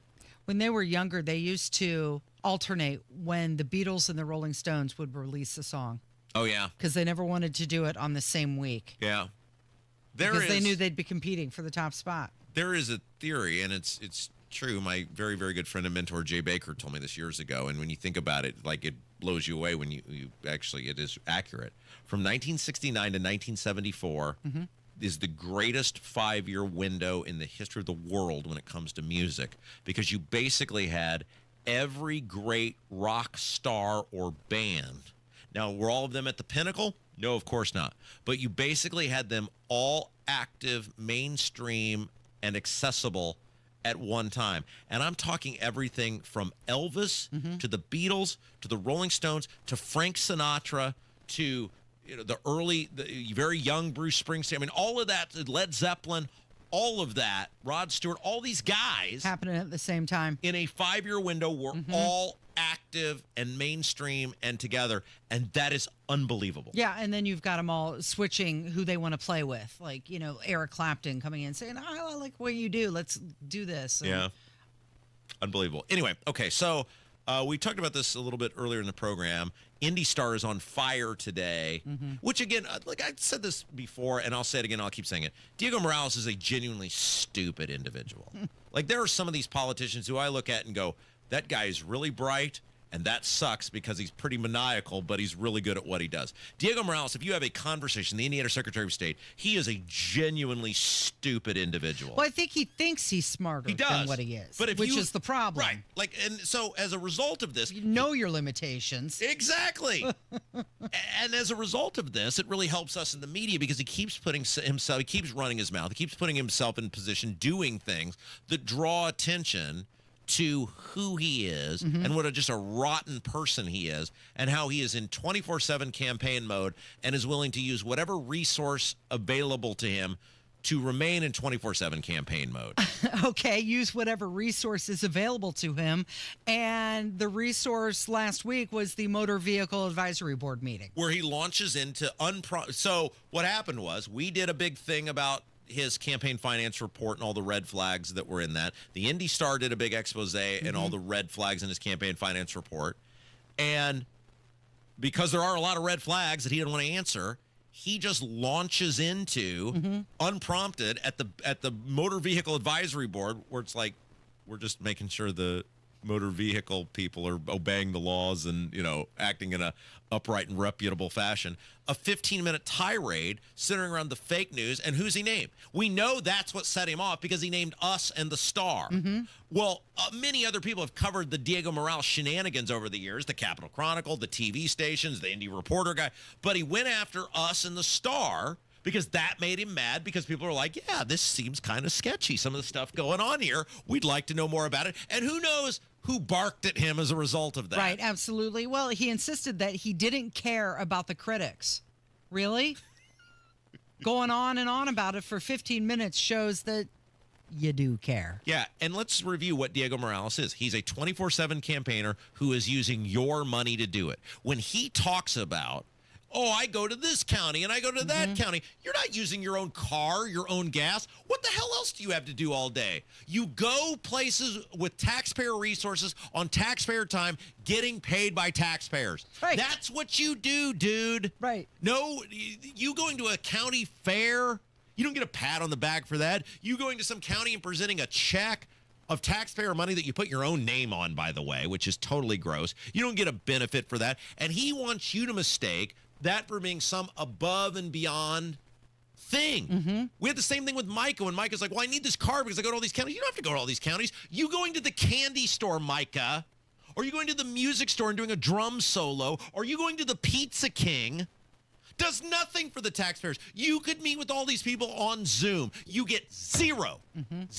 credit. Diego, Micah, any of you, for going places for photo ops on my dime. So Briggs says that Morales' work ethic isn't the problem, it's his corruption.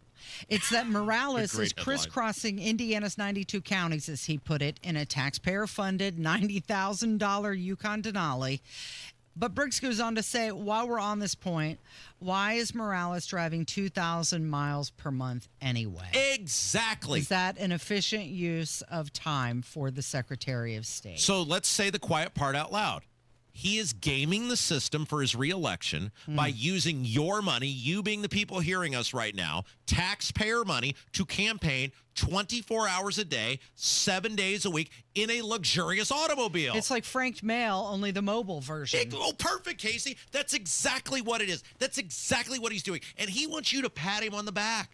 He wants you to tell him what a great job he's doing. So what's interesting about this Briggs article is Briggs goes back years to the unethical, seedy, red flag behavior from Diego, all the way back to what I believe was one of the biggest things, which is that when he was running for Congress in 2018, his past voting record, he somehow voted in a county different from where he was taking a homestead credit, which you totally cannot do. And for some reason, because the Democrats are totally inept, nobody challenged him on it. Nobody filed a complaint about it. Nobody forced law enforcement to look into it. You cannot vote. Wherever your homestead credit is where you live. Wherever you take your homestead credit, because you're getting a financial benefit out of it, that's where you live. And yet Diego lived in a county different from where the congressional district he was running for was, and he knew that would look bad. So he somehow magically voted in Plainfield. Well, living in Plainfield. Well, you can't do that. Nobody held him account. But Briggs goes back into this in this article, which is good. And he also points out the no bid contracts worth millions of dollars, the employment of his brother-in-law with the generous bonuses, the international travel with unclear funding, and also all the taxpayer money on promotional swag that has his name on it. We talked about the maps yesterday. Okay, so here's a line from the piece it's a long piece, and he does a good job of going back through all the bull crap with Diego. But here's what I think is one of the great lines of the piece. He's sharp. He's detail-oriented. He puts in effort. But he applies those presumptive virtues toward deceiving others and serving his own interests. One of the hardest parts of writing about Morales is deciding which scandals to reference, because the list is tediously long for reader and writer alike. That is perfect. That is the perfect summation of Diego Morales. Everything he does is for himself. Everything he does is to benefit him. And what he does, because he's a fraud and a liar, is he looks at you and wants you to pat him on the back for it. Everything he does is for himself, and he wants you, while using your money and resources to pull it off, he wants you to say thanks for doing that. Yeah, I mean, just look at all of the international travel. The trip to Hungary, was that for you? Did that help Hoosiers? Oh, all right. Well, look, we're going to stay on this because every time we try to get out of it, Diego brings it back up again. And when you keep responding like this, there's a reason for that. It's the old saying is you're over the target. And in the case of Briggs and the other piece in the Indy Star today about Raju, they're over the target. This guy is a walking, talking red flag. And the reason we stay on it is because he's in a position where he has access to millions of people's personal information. He is the Secretary of State who controls businesses and he controls elections, which means he has data personally and professionally on millions of people. So yeah, you damn bet when you go to a foreign country and you won't tell people who paid for it or what you did there, we're going to talk about it. He can't even control his own answers. Right. So how's he going to be in charge of that? The last line, one of the last lines of this article, he's going to have to convince Republican delegates that he isn't insulting their intelligence. Yeah, it's a good piece by Briggs. You're listening to Kendall and Casey. It is 93 WIBC. Hammer and Nigel show this afternoon. Biggest stories in Indy. Bo Duke, John Schneider will join us. Jeff Boggs will make us laugh. Let's have a show. Pat Sullivan here for Gutter Helmet. Summer is upon us, and so are pesky maple seed whirlybirds clogging your gutters. Make the smart choice now. Say goodbye to the mess with the ultimate gutter protection. Gutter Helmet keeps the seed pods and small debris out so your gutters stay clear and your home stays protected. No more climbing ladders or scooping gunk. Gutter Helmet's patented design handles up to 22 inches of rain per hour, more than enough for the summer downpour. Water flows freely and debris slides right off. Join thousands of happy Central Indiana homeowners. Get Gutter Helmet and enjoy peace of mind all summer. Since 1981, Gutter Helmet has been America's #1 choice for gutter protection. It works on my own home every time. Gutter Helmet is offering a 17% discount plus 12 months no interest financing good through July. Restrictions apply and cannot be combined with other offers. Call 800-5HELMET or go to gutterhelmetindy.com and never clean your gutters again. Lately, the market has been making some big moves, and not all in the right direction. If you've been watching the numbers and wondering what it all means for your retirement, you're not alone. At Howard Bailey Financial, we plan for times like this. The truth is, a volatile day on Wall Street can feel a lot different when you're getting closer to retirement. That's why right now is the right time to take a fresh look at your portfolio, and Howard Bailey can help. Are you taking on more risk than you realize? Are you diversified in a way that makes sense for where you are in life? Find out today with the help of our free Market Volatility Guide. Visit retirewithpurpose.com to download your free guide and learn more about what market shifts may mean for you. That's retirewithpurpose.com. Together, let's make sure your plan is built to weather whatever comes next. Howard Bailey Securities, LLC is an independent financial services firm and uses a variety of different investment strategies. Please see disclosures at howardbailey.com. Are you ready to build your custom dream home? Joyner Homes is ready to make your dream come true. Over 18 years, Joyner Homes, based out of Greenfield, have built hundreds of homes in central Indiana. And the best place to start is joynerhomes.com. That's where you'll find pricing, photos of completed Joyner homes to inspire you, available home sites, and info on where you can visit their model homes and a lot more. Be sure to check out Joyner Homes' 5-star Google reviews. Get started today at joynerhomes.com. You hear that? That's Mike sleeping soundly on a Sunday night. That's because Mike was smart this time. He took ZzzQuil Ultra to fall asleep fast, stay asleep longer, and get the deeply restorative sleep he needs. So now he wakes up refreshed and ready to conquer Mondays. Let's do this Monday. ZzzQuil Ultra. Not for colds, just for sleep. Really great sleep. Use as directed. Keep out of reach of children. Fill your tank. Don't drain your wallet. Sam's Club lets you save time at the pump with Scan and Go checkout at Sam's Club fuel stations. Just scan the QR code on the pump and pay. Visit your local Sam's Club today. Honda of Fishers is now Great Lakes Honda of Fishers, under new ownership, just off State Road 37. Stop by for special grand opening prices during the summer sales event. More tariffs later, tornadoes possible. WIBC.com gives you more than just headlines. It's context, updates, and insight. Whether you're at work, on the move, or catching up late, the latest is already there. Stay in the know while you're on the go at WIBC.com. Hey, where did we go? Okay, so there's an interesting opinion piece in The Hill by Doug Schoen.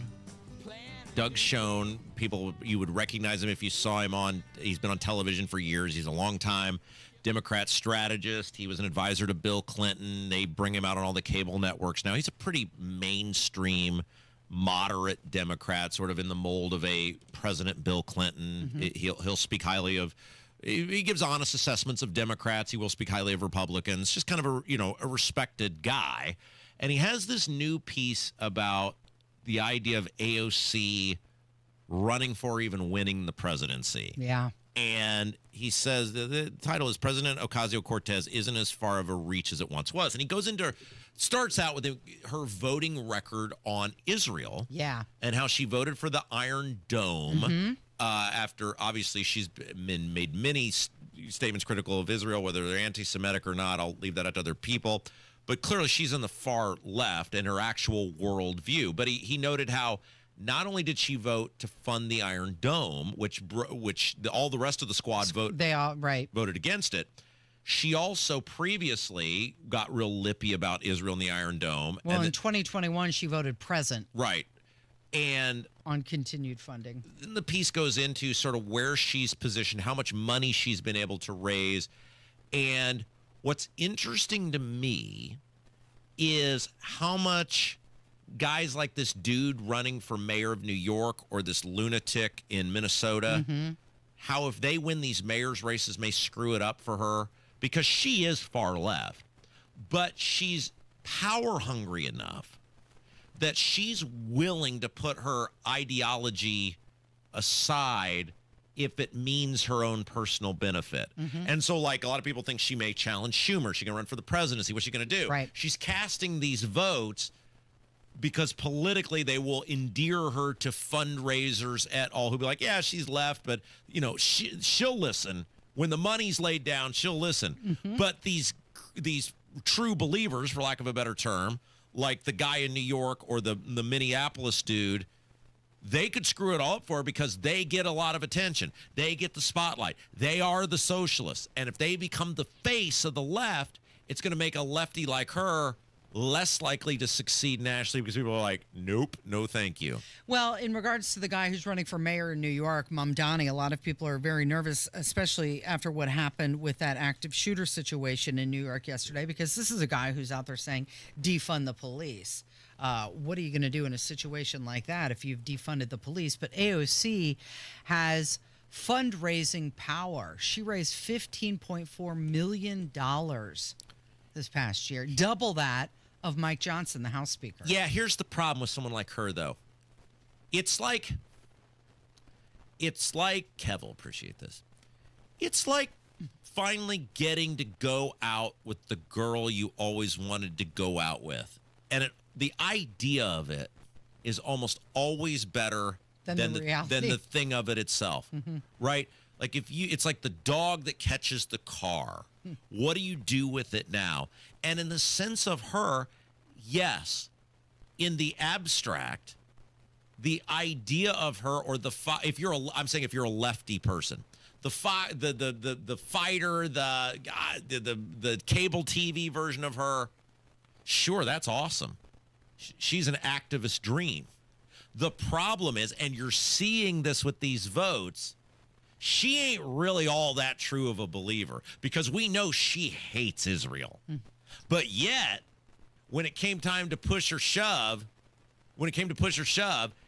and she saw the money or the potential long-term risk, she chose to quietly go where the donors were going to be. And when you put her on a national stage, she's going to have to pick a lane. It's why the celebrities almost never run.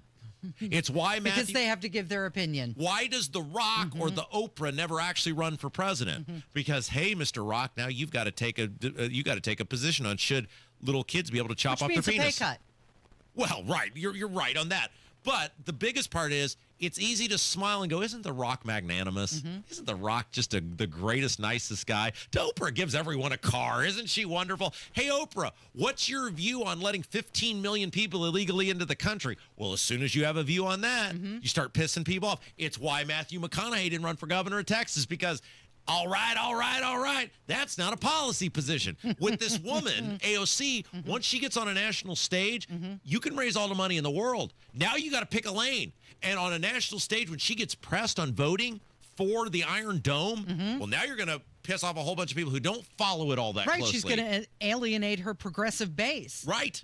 And she don't want any part of that. She likes, does this sound familiar? She wants to be a celebrity. She likes campaigning. She's not actually governing. She is not does this ring a bell? Someone who just wants to be on television, who talks a great game, who actually isn't interested in governing, who when the push comes to shove, actually cowers and does what the bosses tell them because they like the luxury or the comfort of the position over actually standing up for the things they claim to stand up for. Yeah, I just think she will get exposed. And I actually think she will run for Senate because it's easier to continue to do the things she desires, which is be the celebrity politician and elevate. And she can beat Chuck Schumer in a blue state, and she can move to the left, and it's easier. It would be easier for her. I think she's far more likely to run for Senate than the presidency. I agree with you. I think that she's got the youth and the energy, and she does have the name recognition, whereas Chuck Schumer has been dying on the vine. And in a weird way, and I always say this about like here in Indianapolis, the guy I respect the most is Jesse Brown, the socialist. And Jesse and we're not friends, but we have a cordial relationship because we are the bizarro version of each other. I am to the right, what he is to the left.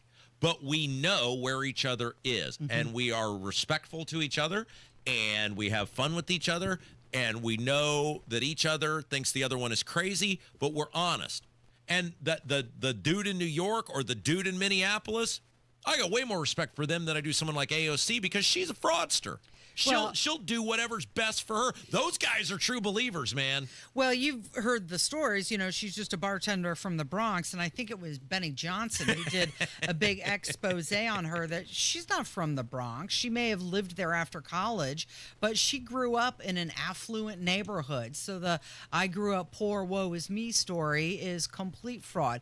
Now, she's also, they're saying that she violated the house gift rule. Yeah, she did. For not paying for services and items that she received to go to the Met Gala. Right. How much was that dress? It was like $30K, wasn't it? That she wore. $30,000. Yep. It's a tax the rich on it. She goes this big fancy ball, and she's wearing a $30,000 dress that says tax the rich. And yeah, now they've said she still owes money back as a part of that, or right? I mean, she's because she didn't claim it properly or whatever. Yep. Point is though, she's a fraudster like the rest of them.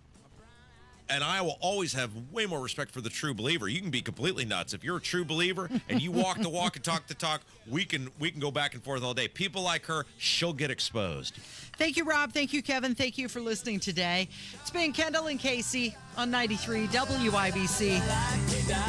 Just like that.